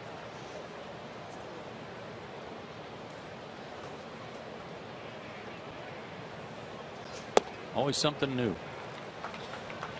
Well, to some of those guys that probably, if they try it, it's going to seem like the hardest thing they've ever done because their technique's not right. Once you learn how to do it, there'll be guys that probably catch the ball quite a bit. I'm always thinking about the golf, you know, that adjustable head that you had to swing it where it didn't collapse or swing and you had to hit a golf ball. The first time you try that, you're like, what? How do you hit a ball? So this technique, I guarantee it'll help somebody. Just the thought process will help somebody think about bunting the ball a lot better than they attempt it. It's such a pride and ego thing, though. It really is. You either want to do it or you don't want to do it. And the ones that don't want to do it usually show they get to 2 strikes so they could hit. 1 ball, 1 strike for Pasternicki instead to first. Might be a case too where the DH is used in the minor leagues and in some college leagues. Pitchers don't have experience swinging the bat hardly at all until they get to some levels of the upper levels of minor league ball and even Major League Baseball. they don't have the technique down, and they have to learn it on the job against the best in the world. Yeah, I mean, there's truth to that. You just have to be in an athletic position, allow yourself to be successful. That is the starting point. Fly ball to right. Schierholtz is going to track that down, and that will retire the side. With Joe Simpson and the brain, John Smoltz, Chip Carey. The Braves lead by a run heading to the 6th.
I hope you have a great day, and happy Mother's Day to my wife, Carrie. Same thing. I hope you have a wonderful day, too. Happy Mother's Day, Mama. I love you. Happy Mother's Day, Mom. Happy Mother's Day. Happy Mother's Day, Mom. Love you.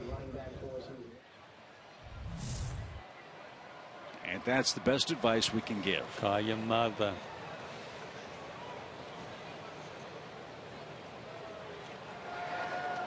Love the bow.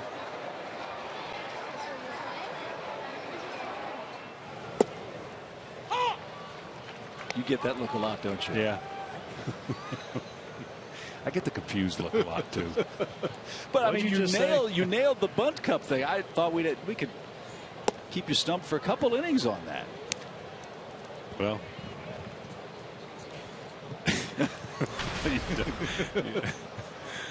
oh boy. By the way, I did some quick research. Yeah. The one who should be the most mad about the Gold Gloves is Tom Glavine, his wooden ankles. He had the highest fielding percentage of the three of us. So just throwing that out there. And then it's gone. It's over. I never think about it again.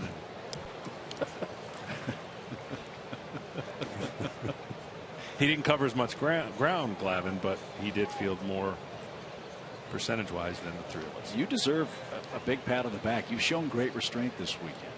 I think that's only the first mention of Tom's ankles.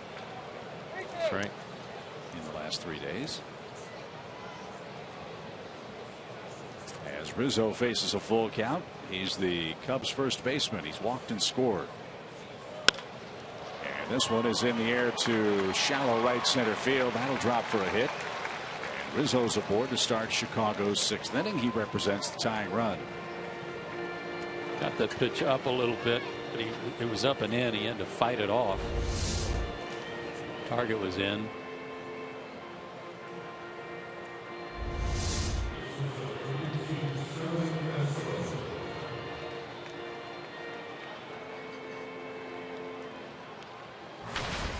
Here's Starlin Castro. He has doubled and scored as well.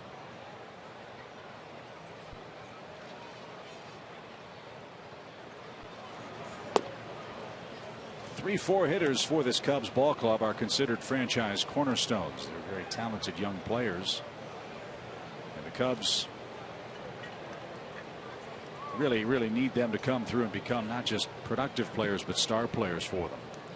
Castro signed through 2019. Rizzo signed through 2020. for Chicago.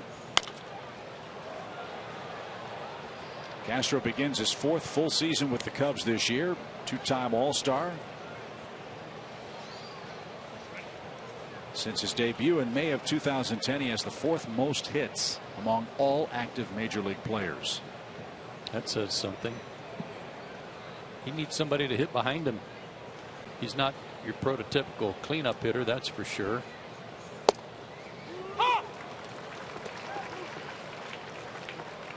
His big league high in homers is 14. 78 is his RBI high. He really dropped off last year for Chicago. Hit .245, drove in only 44 runs. And defensively, still has had issues. Well, I know the casual fan doesn't understand that at home. Maybe the fact that who's hitting behind you, like you mentioned, it is such a huge part of a lineup. Protection and fear of somebody will get you more pitches, will get you more respect. And if guys don't produce behind you and the lineup shows it, it's where a pitcher's going to pitch differently and not give you as much to hit. Another strikeout for Harang. He painted the outside corner, and Castro was frozen. This is a really, really good pitch. You see it just stay right on the outside part of the plate.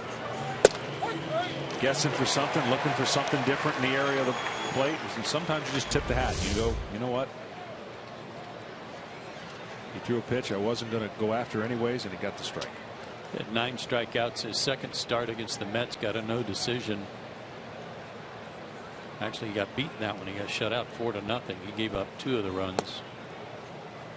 I'm sorry, let me start over. He gave up 1 of the runs in a 4-0 loss. And his season high is 11 strikeouts in a no decision against Miami here at home. His career high is 13. He's done that twice. He's got a shot. Well, the only thing working against him right now, the old dreaded pitch count. 101 pitches. We're here in the 6th.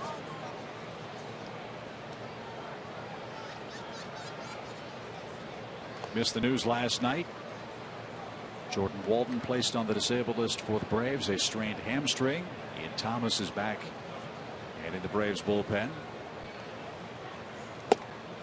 which went from having 1 left-hander down there to all of a sudden having 3 of them.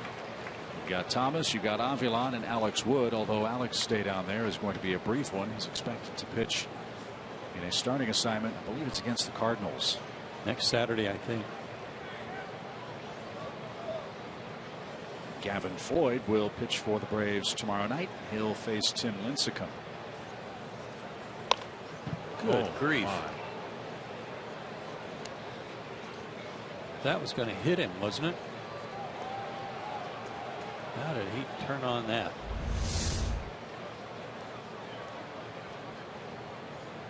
Might have hit him in the back leg at least.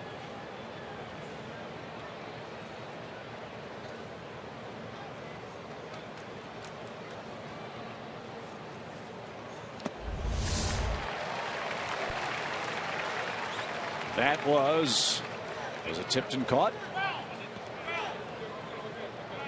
Yeah, the third base umpire, Andy Fletcher, signals foul tip. And it was. A little confusion by Sherholtz and some of the crowd. The home plate umpire signaled. You know, I think Evan Gattis wasn't trying to sell that as he caught a short hop, and he was just giving the umpire a new baseball. And I think Seth Buckminster behind the plate thought, hey, I'm showing you the ball like I caught it. So he got some help from the third base umpire, who had an excellent view of the play at the plate. So much has changed when we even talk about the game and pitch counts. I'm intrigued to see. The guy that comes to mind is Mark Burley, but Greg Maddux and Tom Glavine both had complete games. I know Greg had one, I think 78 pitches in New York one day. 78 pitch complete game.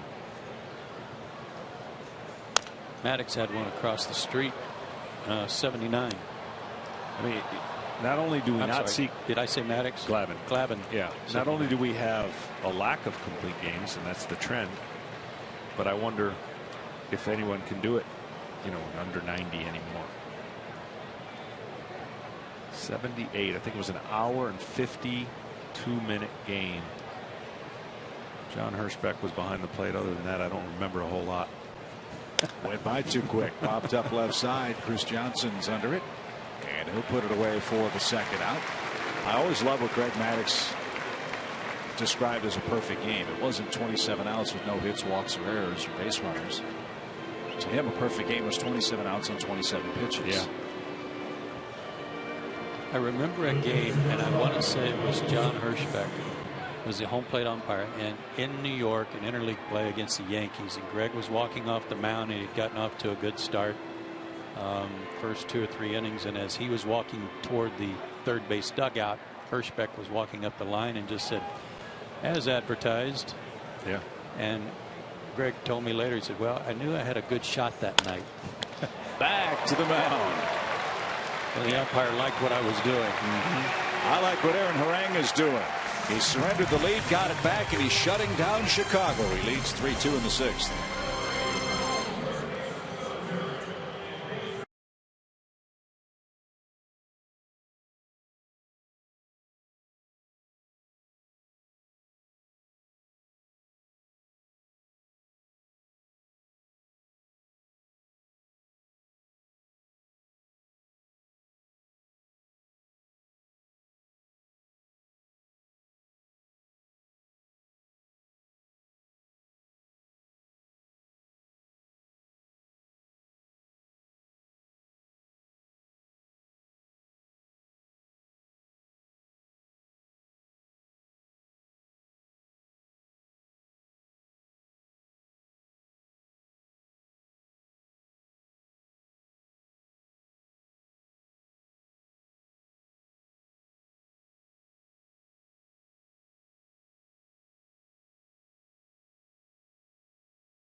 Turner Field on home Sundays is the return of a hometown hero. That's Captain Ed Moore, who gets a big welcome back before a nice crowd with the Cubs in town. I always appreciate so much the response of the visiting ball clubs and how they stop what they're doing to applaud the hometown hero.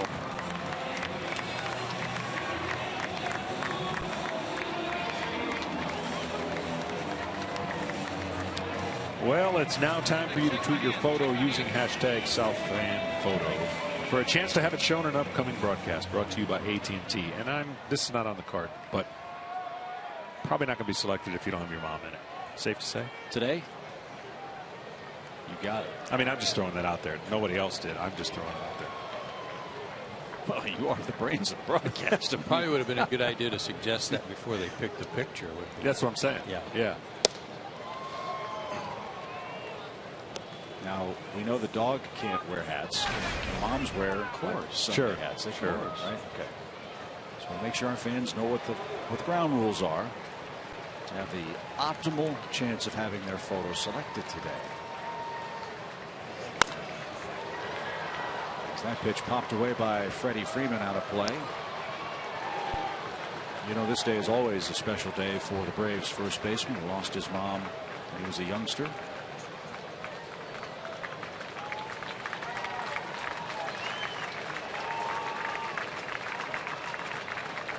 One ball, one strike.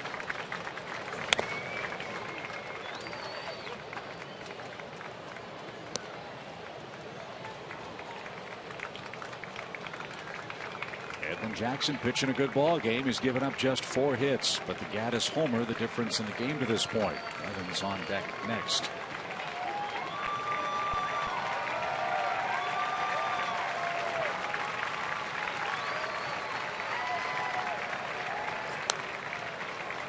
And popped back to the screen. For more on Freddie Freeman on Mother's Day, let's check in again with Tom.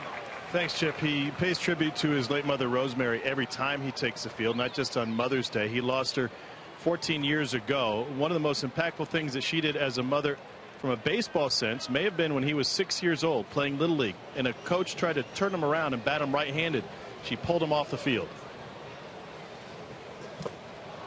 And a swing and a miss takes care of Freeman. There's the strikeout to start the bottom of the 6th inning. Moms know best, right? They do. And Evan Gaddis is the batter with the bases empty. He's our SunTrust shining moment. This didn't take long to get out of the ballpark. But his never do.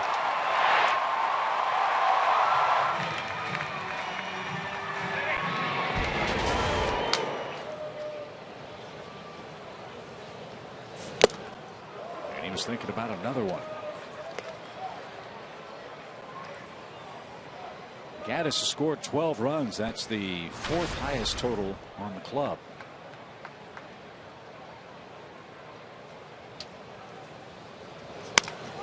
And a fly ball deep center. Back goes Kalish, and at the edge of the warning track is there to make the play. 2 out. He got fooled just a little bit on it. It was an off-speed pitch, and his weight had shifted forward just enough to keep it in the ballpark. He hit it on the button. Most of those runs he scored, he drove himself in with his home runs. That was mostly off his front foot. He still hit it about 390. That is one strong dude. Here's Chris. Johnson extended his batting streak to 5 games. That was a 2nd inning single. He scored on Simmons' 2nd inning double.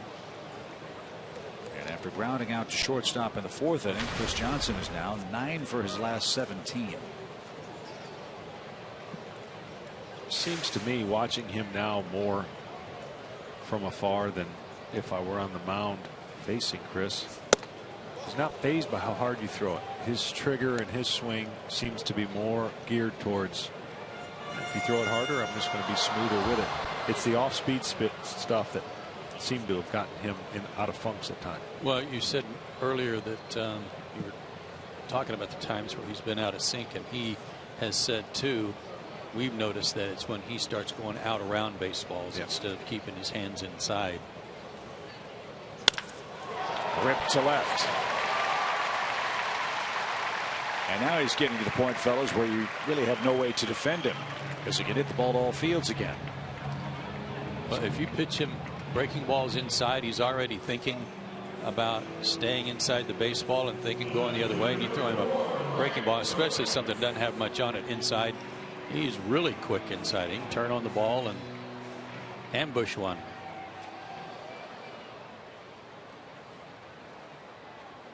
Ryan Domit drove in the first Braves run with a clean single in the 2nd.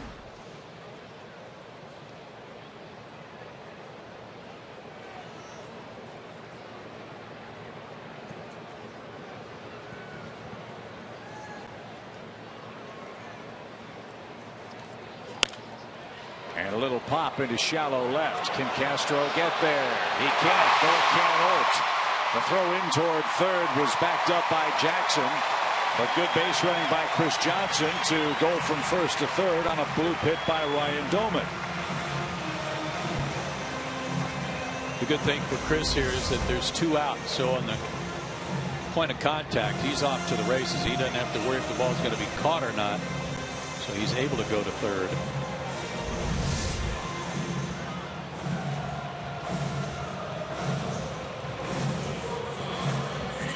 You mentioned that Giants team a little bit ago with Gavin Floyd pitching tomorrow. Is that Renteria going out? Looks like him. But the Giants are red hot. They've won 12 out of 15, but they are going to be a different club than what we saw here early last week, and that is they lost Brandon Belt with a broken thumb. He's going to be out about 4 to 6 weeks. So Mike Morse will be playing first base for the Giants, and he's a man the Braves did not have much luck retiring here in Atlanta. Jackson will stay on.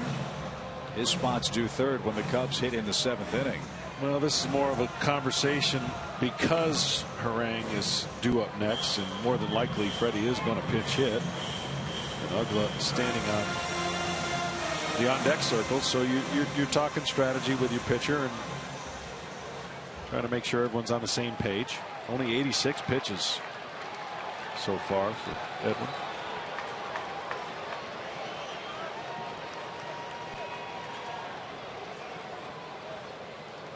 First and third, 2 outs for Andrelton Simmons.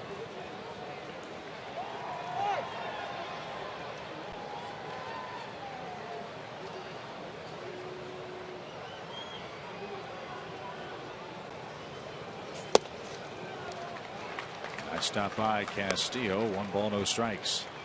In projecting the future, Joe, does this young man have more of power numbers or average numbers that you see could improve over the course of his career? I think he's going to get stronger, so the power is going to be there. How many did he hit last year? 14? 17. 17. I think that's about his range. He's probably going to have a 20 home run season in there somewhere.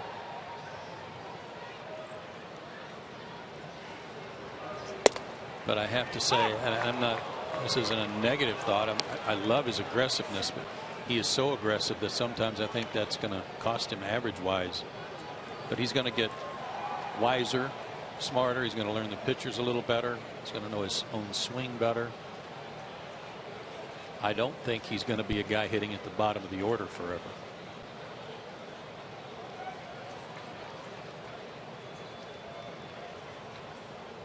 One ball, 1 strike.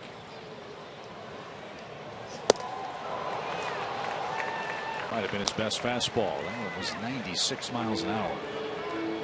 1-2.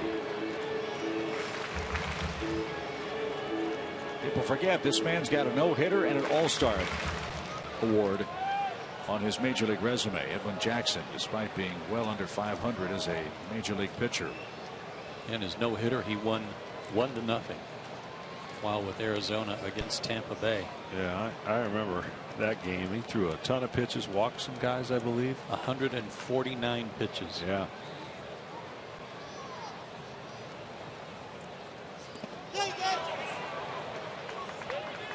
That's a manager's worst nightmare, especially in today's pitch count era. I think the New York Mets, one of the most recent teams to have to go through that with Johan Santana. Yeah, he had that disputed no-hitter, the first ever in the history of the Mets franchise. All those pitches, and Johan Santana was never the same after that. Yeah, and I understand the arguments, but I think there's ways you can take care of a pitcher on the next rotation, or give him a day or two, or maybe even skip the start if you want. But for that given day to act as if that's the monumental breakdown of a pitcher, I think you got to look at the work prior and more of that. Sharply hit to second, but Barney is there, and that will retire the side. The Braves get a couple of singles with 2 outs in the 6th inning. Cannot add to their lead, but lead they do heading to the 7th. It's a 3-2 game.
Smoltz, Tom Hart, Chip Carey, Aaron Harang got the ball for the Braves in a starting assignment and didn't disappoint.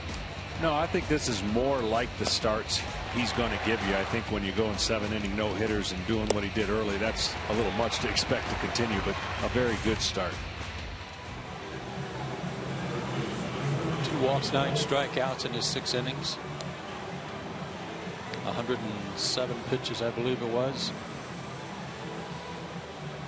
And he gives way to Anthony Barbaro, who has been really, really good on this homestand. 4 outings, 3 2/3 innings, only 1 hit allowed, no walks, and 6 strikeouts. He really has a live arm. I know fastball, 2-seamer, amount of move, kind of acts like a 2-seamer with a power delivery.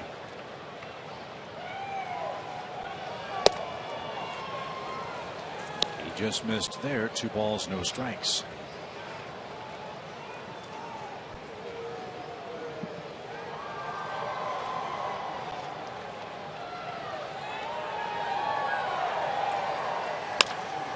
Sharply hit by Olt to short. Simmons has it, and he makes the play for #1. I love when Andrelton or any other fielder that you think, wow, why did he do that? He's so good, you'd think he doesn't need to go to 1 knee. But this ball was hit hard, and it was hit low to the ground, hugging the ground, and yet he went to 1 knee to make sure that that ball didn't get through him. There's a tendency on a ball that stays down and is hit hard, you're going to want to come up on it a little bit, and he just planted in front of it. I love that. Darwin Barney's the batter. He has a hit and a strikeout. Deep short. Simmons can't get that one. And Darwin Barney, who could have used a big game offensively, has one for Chicago today. He's also made a couple of fine efforts defensively at second base, and he represents the tying run. We're so used to Andrelton getting to everything. He was a little disappointed after that ball got by him.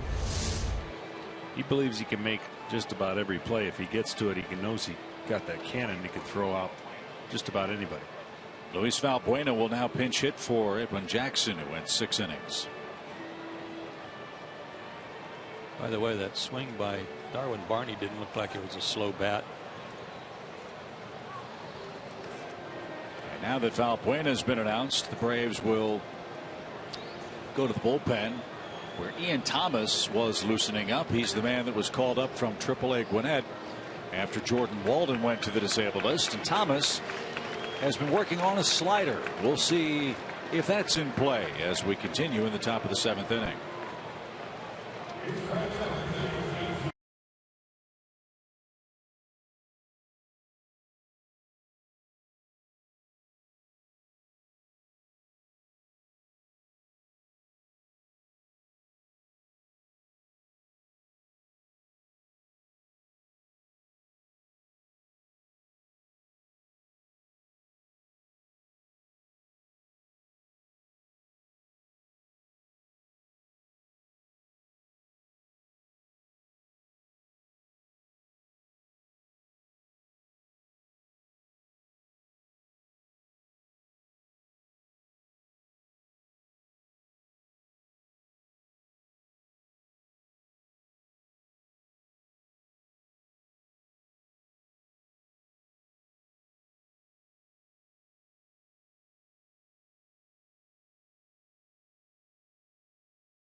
The other a hit, and now he'll give way to Ian Thomas in the Cubs 7th. All year long, Braves baseball is brought to you by Academy Sports and Outdoors. Right stuff, low price every day. We hit the road for a 6-game, 7-day road trip to San Francisco and St. Louis. The Braves are back with Milwaukee and Colorado. And we hope you'll join us with 12-game and 6-game flex plans available to see the Braves all summer long. Choose any 6 or 12 games that fit your schedule for just $6 a ticket. To buy your 12-game flex plan or pick 6 plan, go to Braves.com.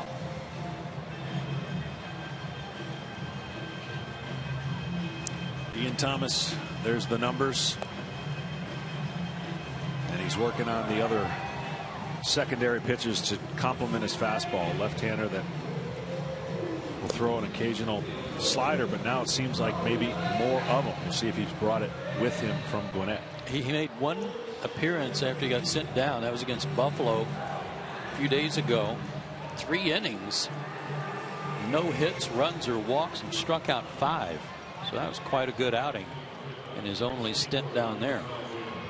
And Ian was a college pitcher. He was from Virginia Commonwealth, and he had a slider while he pitched in college. He didn't use it much as a professional and didn't show it much while with the Braves. Roger McDowell apparently tweaked his slider grip, sent him to Gwinnett, threw it with success down there. 12 of the 50 pitches he threw, he said, were sliders. And let's see if it's a weapon here as he faces Luis Valbuena, the Cubs pinch hitter.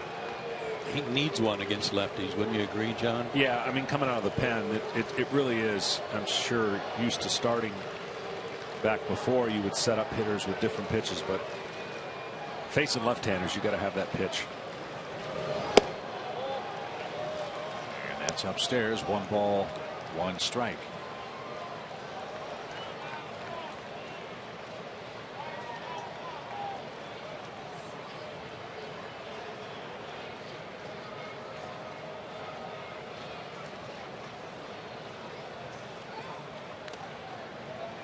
Tom, you have more on Thomas and the slider? Yeah, first of all, he still feels like his changeup is his out pitch, but one of the things we talked about today is how his slider will affect his fastball. He's anxious to use it at the big league level. In fact, one of the things he said was, these guys don't know me. They haven't faced me. I'm not going to hesitate to use it here in the big leagues.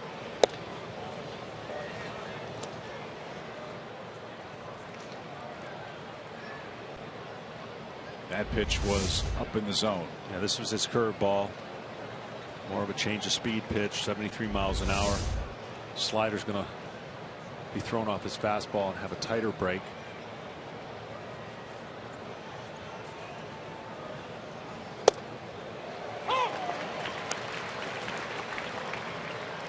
So with that location and 2 low pitches for strikes, this would be a place to throw that slider. Try to sweep it off the outside corner of the plate where that fastball ended up.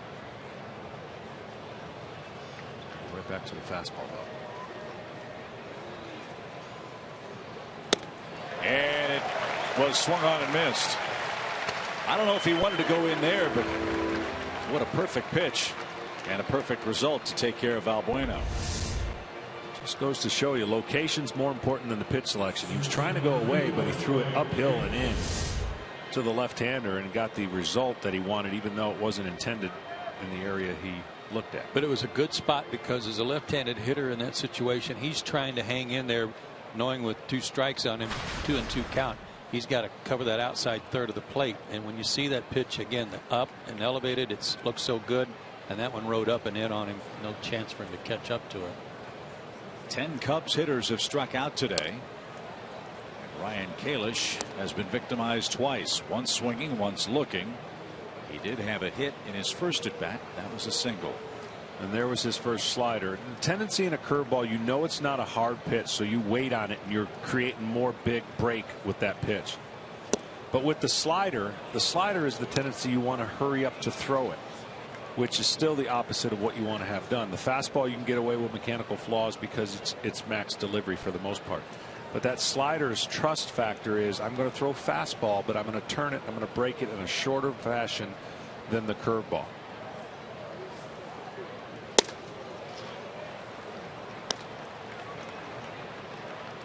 And because he's funky, you know, and that adds to his success when he's going good. But it also is what I've noticed in a short period of time, mechanically he does not hone in on the zone that he's trying to, you know, the location of his fastball. times can be erratic. On 4 pitches, Kalish walks. So now the tying runs in scoring position, and Chris Coughlin will be called back. Rick Renteria will go to his bench. Let's see who he summons. Looks like it might be Junior Lake, and that's who it is.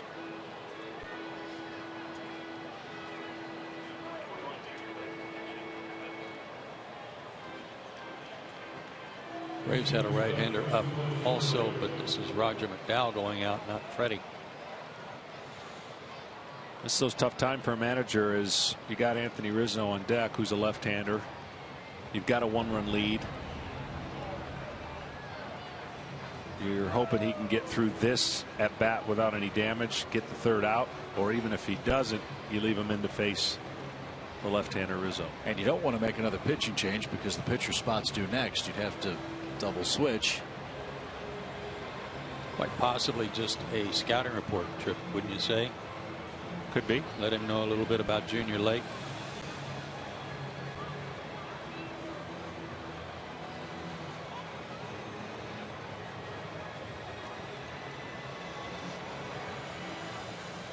I always thought, I've never seen it much. I saw a couple pitchers pull out a 3x5 card in their back pocket, look at something to remind them. You know, these quarterbacks got the things on their, I don't know why more guys, I don't even know if it's against the rules or not, to put a 3x5 card of, as a reliever, some of the guys that you are going to face, and just pull it out of your pocket and look and go, okay, all right, there's my reminder, checkpoint, boom, got it, put it back in and go. I don't know if that's, I would assume it's okay. Swing and a miss by Junior Lake.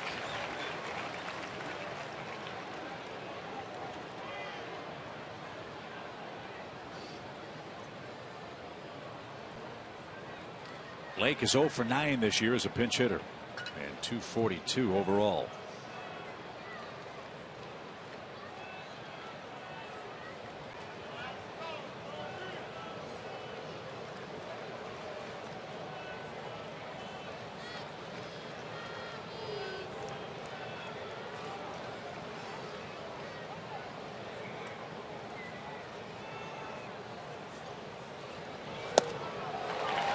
That one disappeared. Good back foot slider there. Yeah, that one again came out like a fastball, tight spin.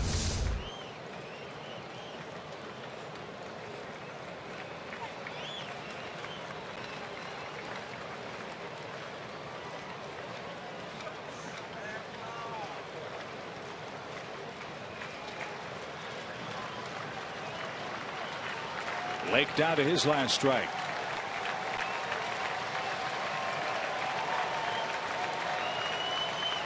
And he swings and misses. The slider was a nice addition for Ian Thomas. He struck out Valbuena. He struck out Lake. And the Cubs strand a pair in the top half of the 7th inning. Pitcher spot is due first for the Braves in the bottom half. Atlanta leads by a score of 3-2, and another wonderful tradition is brewing here in Atlanta. Timothy Miller is here to sing God Bless America. Far across the sea, let us swear allegiance to a land that's free. Let us all be grateful for a land so fair, as we raise our voices in a solemn prayer. God bless America, land that I love. Stand beside her and guide her through the night with a light from above, from the mountains to the prairies, to the oceans, white with foam. God bless America, my home, sweet home.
Atlanta 3, Chicago 2. Atlanta trying to sweep away the Cubs today. Braves fans, hope you'll spend Memorial Day weekend with us. The Rockies and Red Sox are coming to town. Get your tickets in advance for a big weekend celebration. Get them online at Braves.com. And if you got to play the Rockies, you want to play them on the road.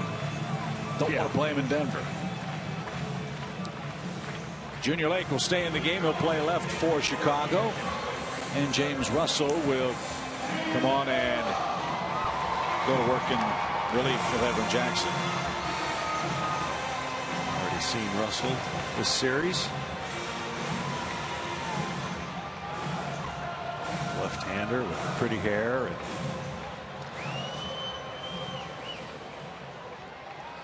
You're starting to peg back into that bitterness category. No, I'm happy for guys. I really am. I'd like to see that come with that hair in August and July here. Beards. Well, it worked for the Red Sox. Yeah, but it's there. As Dan Uggla grabs the bat, he'll pinch hit.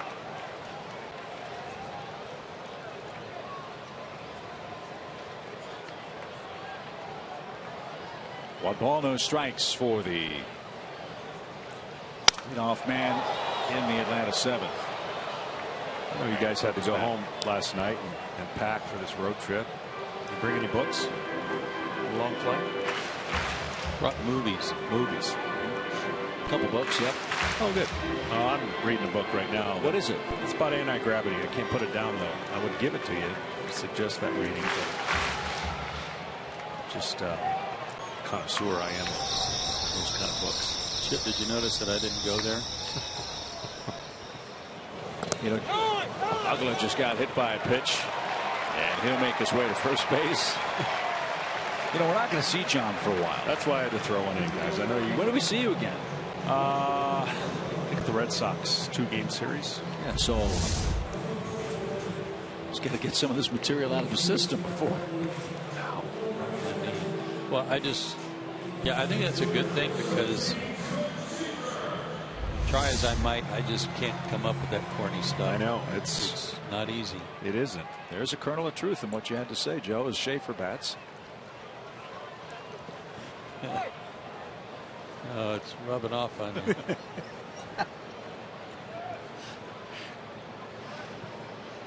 Lefty-lefty matchup as Uggla back to first. That's, I guess, if you were to ask the state of the Braves, one of the biggest questions we get all the time is, what is Dan Uggla's status? Well, how much playing time is he going to get?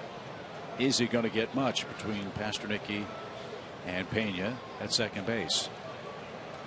The answer I got from Freddie Gonzalez was, and continues to be, that he will put together the starting lineup on a daily basis that he figures gives him the best chance to beat that particular opponent on that particular day. Well, for the last several days, that has not included Dan Uggla. Right. And hopefully he can get enough matchups to where when it does come into play, he can feel good about an at bat, and maybe that triggers something. But it has been a history of games that has led to this. It's not been just a bad month. Schaefer with a bunt. And Rizzo will make the play unassisted. Schaefer sacrifices Uggla to second base. And he'll stand there with one out. And in fairness to Dan, I haven't followed the game, the Braves, obviously, as much as you guys do. And from what I have seen from afar, he's handled himself about as well at times that you can when things have not gone statistically. Very professional. Yes, he has.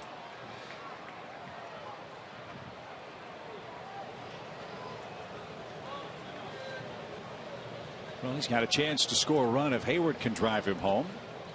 Jason's 0 for 2 with a walk. And takes a strike. Dan's played good defense. He's an excellent base runner. He's a good teammate. But it has been an ongoing battle for him to not just want to duck, hook, pull everything.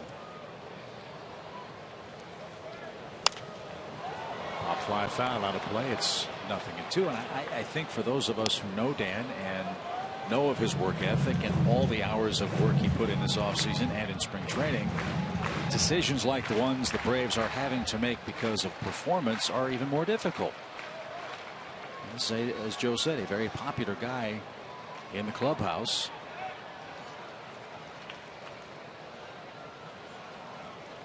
But who's having an extended period of, frankly, poor performance. Yeah, and I offensively. think that's the toughest job of a manager, because a player of his magnitude who threw out just stupid numbers while he was with the Marlins, and the power numbers, and of course here a 33-game hitting streak, but you always feel like, hey, just give me a chance and I'll show you. Well, manager's job is to determine how long that chance was and how long that will affect everybody involved, not just one player. The team went through a season last year where they won 96 games, primarily on the backs of their pitchers, but also with great seasons from Freddie Freeman and Chris Johnson. Offensively, they did that really with very little contribution from Dan Uggla and B.J. Upton. So how they did that with 6 position players clicking is also amazing. You were talking about it being amazing right now that they're in first place. Yeah. So when the team is scuffling like it has been to score runs here the first 6 weeks of the season, and you see kind of a repeat of what the team went through last year, you got to understand how you got to try something different. And let's be clear, this offensive slide is not entirely on the shoulders of Dan Uggla. I don't think any of us are suggesting that. Anyway, I just wanted to make sure. But he's part and parcel what Freddie has seen for the last year and plus. Drilled deep right. Scherholtz is back. See you later.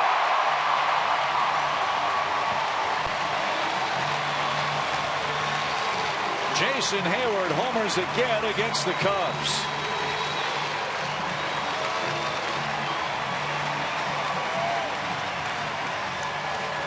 '27 lifetime games against Chicago, and that's his 8th home run against the Cubs pitching staff, and there is some breathing room. A 5-2 Atlanta lead, and he hit it against a lefty, and that has been his bugaboo all year.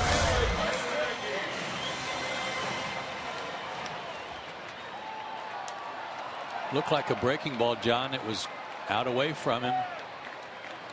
There's that top hand rolling over and yanking one into the bullpen. Towards second. Pasternacky will be retired by Barney. Tyler hit it someplace else. That guy's been tough on you today. And there's out number 2. First baseman number 5,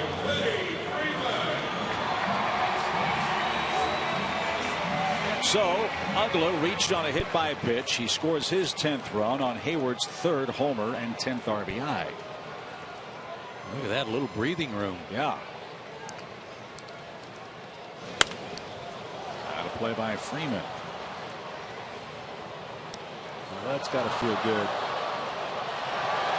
for Jason, because it really has to get him going somehow, some way. He needs to be carrying the ball club at stretches. That's in a perfect world. That's again to second and a peg to first. The Braves have scored 5 runs in the game for the first time since April 25th when they beat the Reds 5-4. They're beating the Cubs today 5-2. The big blow, Jason Hayward's 2-run homer here in the home 7th.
share that moment with not only her but my dad as well.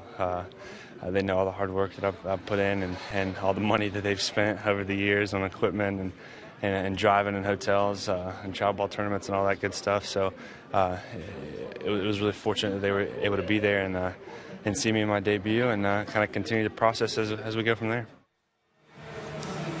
So a happy Mother's Day for Alex Wood's mom. I'm sure they're watching the game here in Charlotte, North Carolina, if not here in Atlanta. And you see what has happened through 7 innings today with the Braves up 5-2 over the Cubs.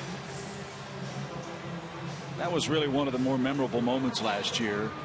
The emotion of the Wood family when Alex came out of the bullpen for the very first time. I'm sure you guys remember your family's reaction when either you gave them the phone call or the news, or they saw you play in the big leagues live for the first time. Yeah, it is. It's something pretty cool. You never duplicate it, and you'll never forget it. Mine, of course, was in the road at Shea Stadium, but fortunately my parents were able to make that. I think I've told you my story about the phone call. I love it, though. As Anthony Rizzo goes to work for the Cubs. And for the strike.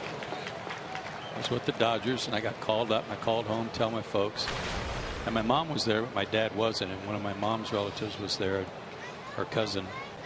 So, of course, my mom, very emotional, started crying, couldn't talk, handed the phone to her cousin, who I knew very well. And he said, "What's wrong?" And I said, "Oh, nothing. I got called up, and I'm meeting the team in San Francisco." And he goes, "Oh, well, they've got a good team, too, don't they?"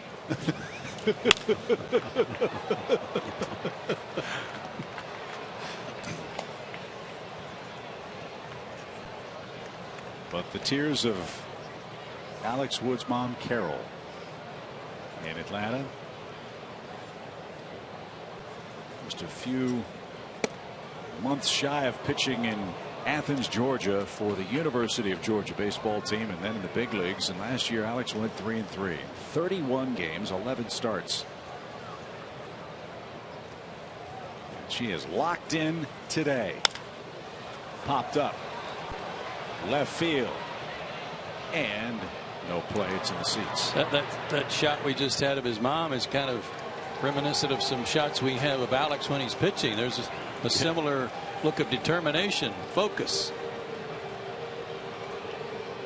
Had an interesting situation happen in AAA with Beecham as the manager, Leo was the pitching coach, and I had gotten tipped that I was getting called up on accident by a reporter. Asked me how I thought, about, and I said, about what? Oh, come on, I said, no, I don't. He said, well, you're getting called up. Strike 3. Rizzo's retired. So obviously I had to act really surprised when Jim Beecham called me in the office and put on a little bit of acting when shoot fire, he said. You're only going to be allowed to throw 75 pitches your next game. I'm like, well, what for? Because you're going to the show. I acted all excited, it's like great. So I fixed Leo that day. We were running with the baseballs, and I just exploded my hamstring and went face plant down in the outfield. Because he come running out there, at first, like, come on, you can't be, you don't be playing around. And I mean, I played it off to where I had torn my hamstring. Hot shot just out of reach of Anderson Simmons. Looked like he got webbing on it, but didn't stick. It's a hit. But I pulled that off pretty good because he had been giving me some grief and was able to pitch those 75 pitches in 5 innings. I was so excited. I hadn't given up a hit or a walk, and I only had 51 pitches. So I went in and I said, I still got 24 pitches. Let me keep going. And they were like, no way, no way. And Leo had actually gotten a treat to go to Shea Stadium as well in my first start. And nice. But I got him pretty good. I can see the panic on his face now. Nate Shearholtz is the batter and rolls one foul past Eric Hinsky, former Brave, now the Cubs first base coach. So if you guys want to know, much has not changed. It started in minor leagues and it continued to the big leagues. And I had the invisible pen, and Clarence Jones, the hitting coach, and I went up to him and shook the pen and had pen all over his jersey, and I thought he was going to kill me. And By the time he got to the water fountain, it was gone.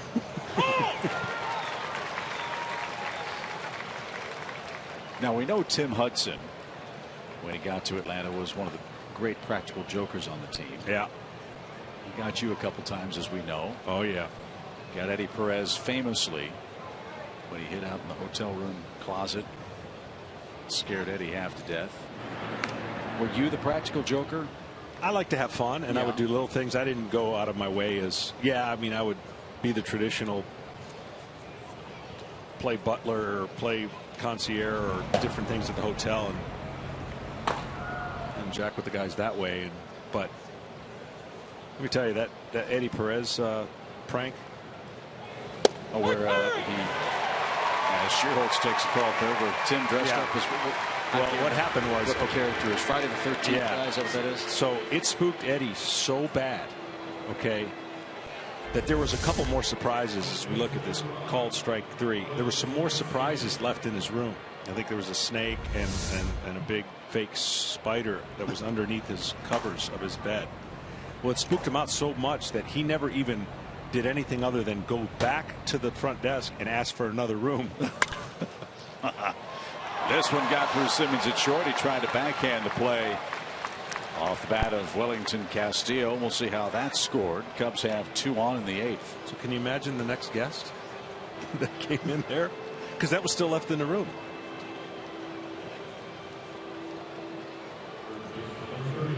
Even the broadcasters like to have fun like that. Tommy Brenneman, now one of the voices of the Cincinnati Reds, once got Ronnie Santo with the Cubs. They checked in late at night. He'd called ahead, knew what room Ronnie was getting because he was friends with the traveling secretary. The team showed up. Ron staggers to his room at 3 o'clock in the morning. The room's empty. Nothing. No bed. Oh my no lamps.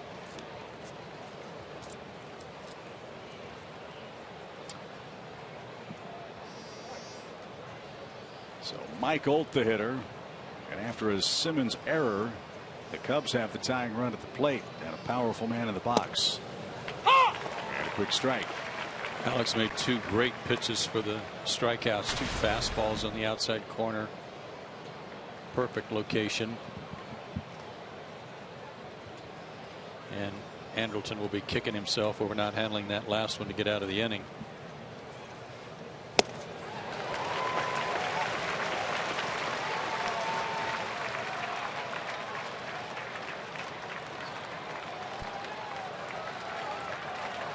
Slowed him down, sped him up, see if he goes back to slowing him down with a breaking ball or slider.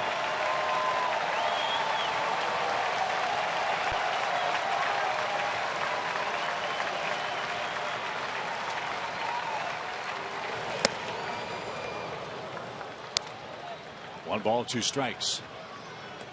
I think I noticed about the Braves staff and their ability to, that seems to be one of the favorite calls of Gaddis, the high fastball. But the Braves staff has really done an amazing job getting it to that area because that is a small room for error pitch. Bouncing ball up the middle. That one boxed by Ugly. He'll tap the bag with the baseball, and that will retire the side. He got there just ahead of Castillo. He didn't field it cleanly, but it was effective. The Cubs strand 2 in the 8th.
Presented by the Georgia Lottery, Toyota, and AT&T. Well, the Braves hoping to chalk up another series sweep, this time against the Cubs. Atlanta leads 5-2 as we head to the home half of inning number 8. Very happy Mother's Day. Darwin Barney won the Gold Glove at second base in 2012, named the last Cub to win that award in back-to-back seasons. That's our AT&T Uverse trivia question. I'll stick with Ryne Sandberg. And since it's a team effort, I'm going to go with Greg Maddux, since he deserves so many of them. You're going to take the guy that I said, which means I have to think about it for a second. Hold on. I'm going to go. I would say Mark Grace, but I don't know if Gracie ever hit enough to win the Gold Glove twice. But I'll say Mark Grace. Let's see if we surrounded it and we nailed it. Greg Maddux. Thanks to you, though. No. Team effort. 2 out of 3 in the trivia in this series. And Darwin Barney flashed some serious leather in today's game. This is Neil Ramirez. He's on for the 7th time for Chicago. Tell you what, this guy throws hard as well. Reaches back. Fastball, 96+ mile an hour. Control issues at times, and his 86 mile an hour slider / cutter when it's down is very difficult to hit. He's got some fans here too. He's from Virginia Beach, Virginia, that obviously drove down to see him pitch here in Atlanta. And if the Cubs are looking for some hope to sell the rest of the season, it would be in the development of a trio of young pitchers in their bullpen. This guy's one of them. The 3 rookies in the Cubs bullpen, Ramirez, Zach Roskup, and Brian Schlitter, have come out to go 2-2 this year with a 2.70 ERA. They've struck out 21 men in 23 1/3 innings of work. Who knows, perhaps one of those 3 will develop into a future closer for Chicago. Well, they haven't had many opportunities to save games this year. They have 8 save opportunities all season.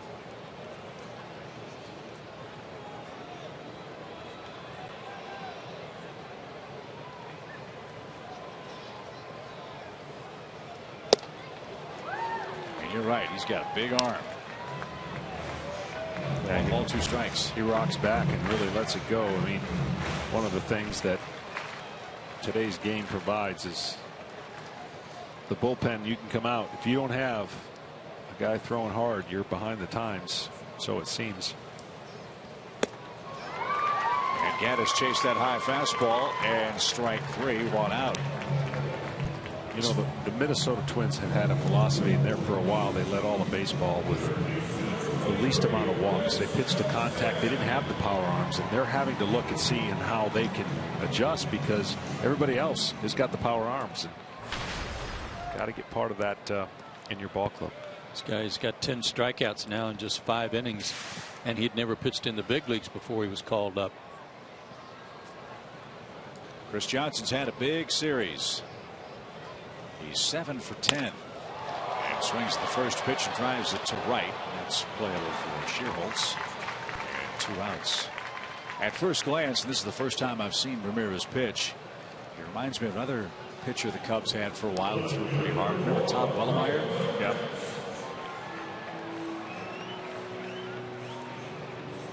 Different mechanics, but there's something about the way he delivers the baseball that reminded me of Todd. And here's Domet with 2 outs. 2-hit game for Ryan. Good to see that. His average now 231.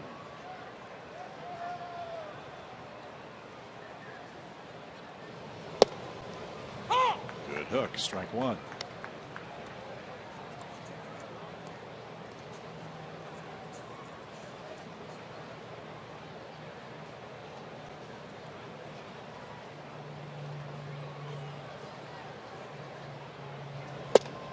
Mentioned several times the big trade of Matt Garza to Texas. There was a player to be named in that deal. This was the guy who was that player. That was a good arm they got.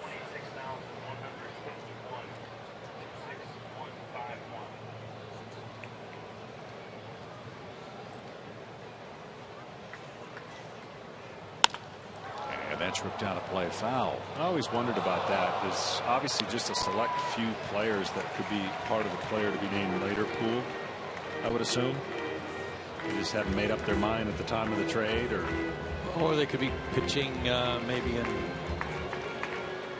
wouldn't have applied to them because it was a mid-season trade. Sometimes they wait till after minor league season ends or playoffs are over. 1 ball, 2 strikes.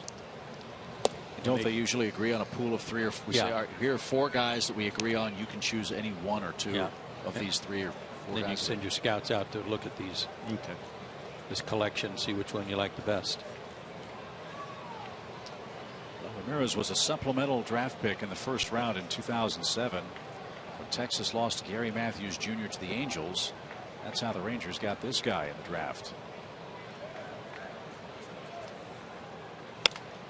And Nomad pops one up into shallow right. Barney flips the glasses down, and he's there to make the play, and that retires the side. Ramirez an impressive 8th, but the Cubs are down 3 and have 3 outs left.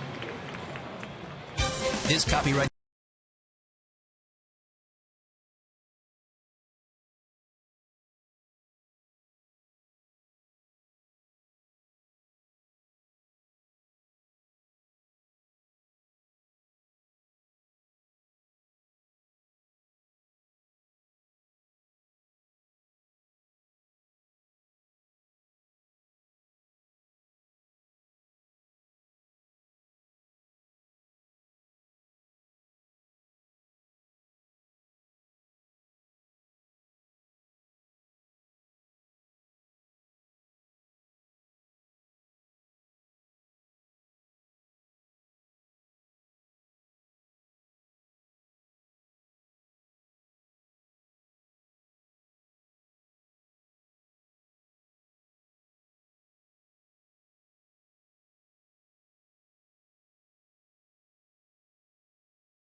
Georgia Power and Sherwin-Williams.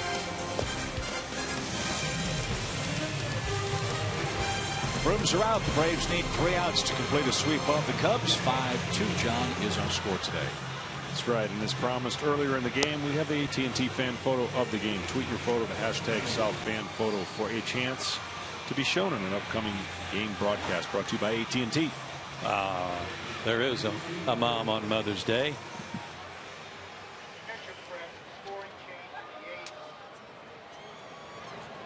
Defensive changes for Atlanta. Jordan Schaefer will take over for Ryan Domet in left. And B.J. Upton is into play center field. David Carpenter, not Craig Kimbrell, will try to finish this one off. Carpenter looking for his 2nd save, and he's had a terrific run out of the bullpen. Already his 18th game. And he's had a great homestand. 4 appearances, 4 innings, a 1-hit shutout ball, 1 walk, and 7 strikeouts.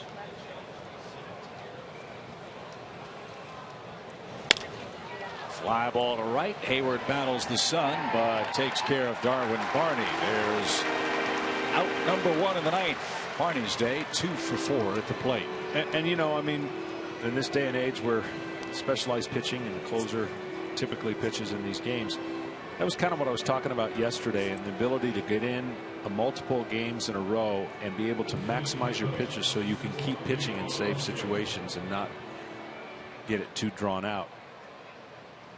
This is a perfect example of a 3-run save where if Carpenter wanted to, he could throw all fastballs. He's got that good of a fastball. So does Kimbrell. Bonifacio will bat for Ramirez here. So if you throw strikes and you've got 2 pitches or 1 pitch that a hitter doesn't want to get to, you use it to your advantage. You get out and head ahead of the hitters. You let the score be your barometer or gauge for how you're going to get guys out. And until it changes or turns into a 1-run game, all bets are off. And I think that's the one thing that, you know, Mariano did it as good as anybody. It almost didn't matter, but that's kind of the trick of the trade when you use a 3-run game, throw strikes, make them hit you to create a rally. Was that a hard lesson for you to learn? Well, luckily for me, I had all those years of starting. So 14 years of starting and understanding that here's where my unfair advantage was given before I even stepped on the mound as a closer. I had established the ability to throw strikes as a starter. So when I was coming out of the pen, that old rule of, hey, make them throw strikes, try to get away, that didn't apply. So they were right out of the gate. They were ready to swing. They didn't want to get to 2 strikes. So I used that as my advantage as long as I possibly could, or until I changed that. And so I would get a lot of short pitch saves. I mean, 10 pitches. I had 3 straight saves of 21 total pitches. And they were all fastballs. Mainly because that's the approach they were taking. All right, he's going to throw strikes. Let's try to get the best one we can. And I got outs on him. But you're speaking from a man who had experience as a starting pitcher. Let me ask you about in your early days as a major league starting pitcher, when you're coming in, hair on fire, trying to get guys out and show them that you're king of the hill. Was that a harder lesson to learn as a 22-year-old kid, not a 35-year-old? Right, it is. And the dynamics of that, sometimes we get a little carried away. We all do, until we figure out, oh, I could have made it easier, or it doesn't always have to be a strikeout. This game's about results, and you get the results like these. And this is a guy sitting back going, here you go, try and hit it. And this is why the Braves have a chance if they can fix the other components of their ball club. This formula of 7, 8, 9 is as good as it gets. I mean, you get spoiled. You got Carpenter doing what he's doing. Walden has done what he's been doing. And of course, Kimbrel, one of the best closers in all of baseball. They sure shorten the game. And the potential of Johnny Vetters, who's going to start throwing live BP later this week down in Orlando. He's, if all things go well, scheduled for an ETA sometime in June. And look, some of the complaints have been before, when you get to the postseason, they don't have power arms or this or that. They do now.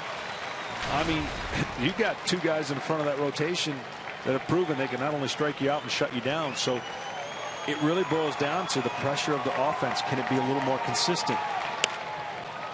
Kalish with a soft fly ball, shallow center. Upton's going to dive. Did he get there? Yes, he did. And what a way to end the game.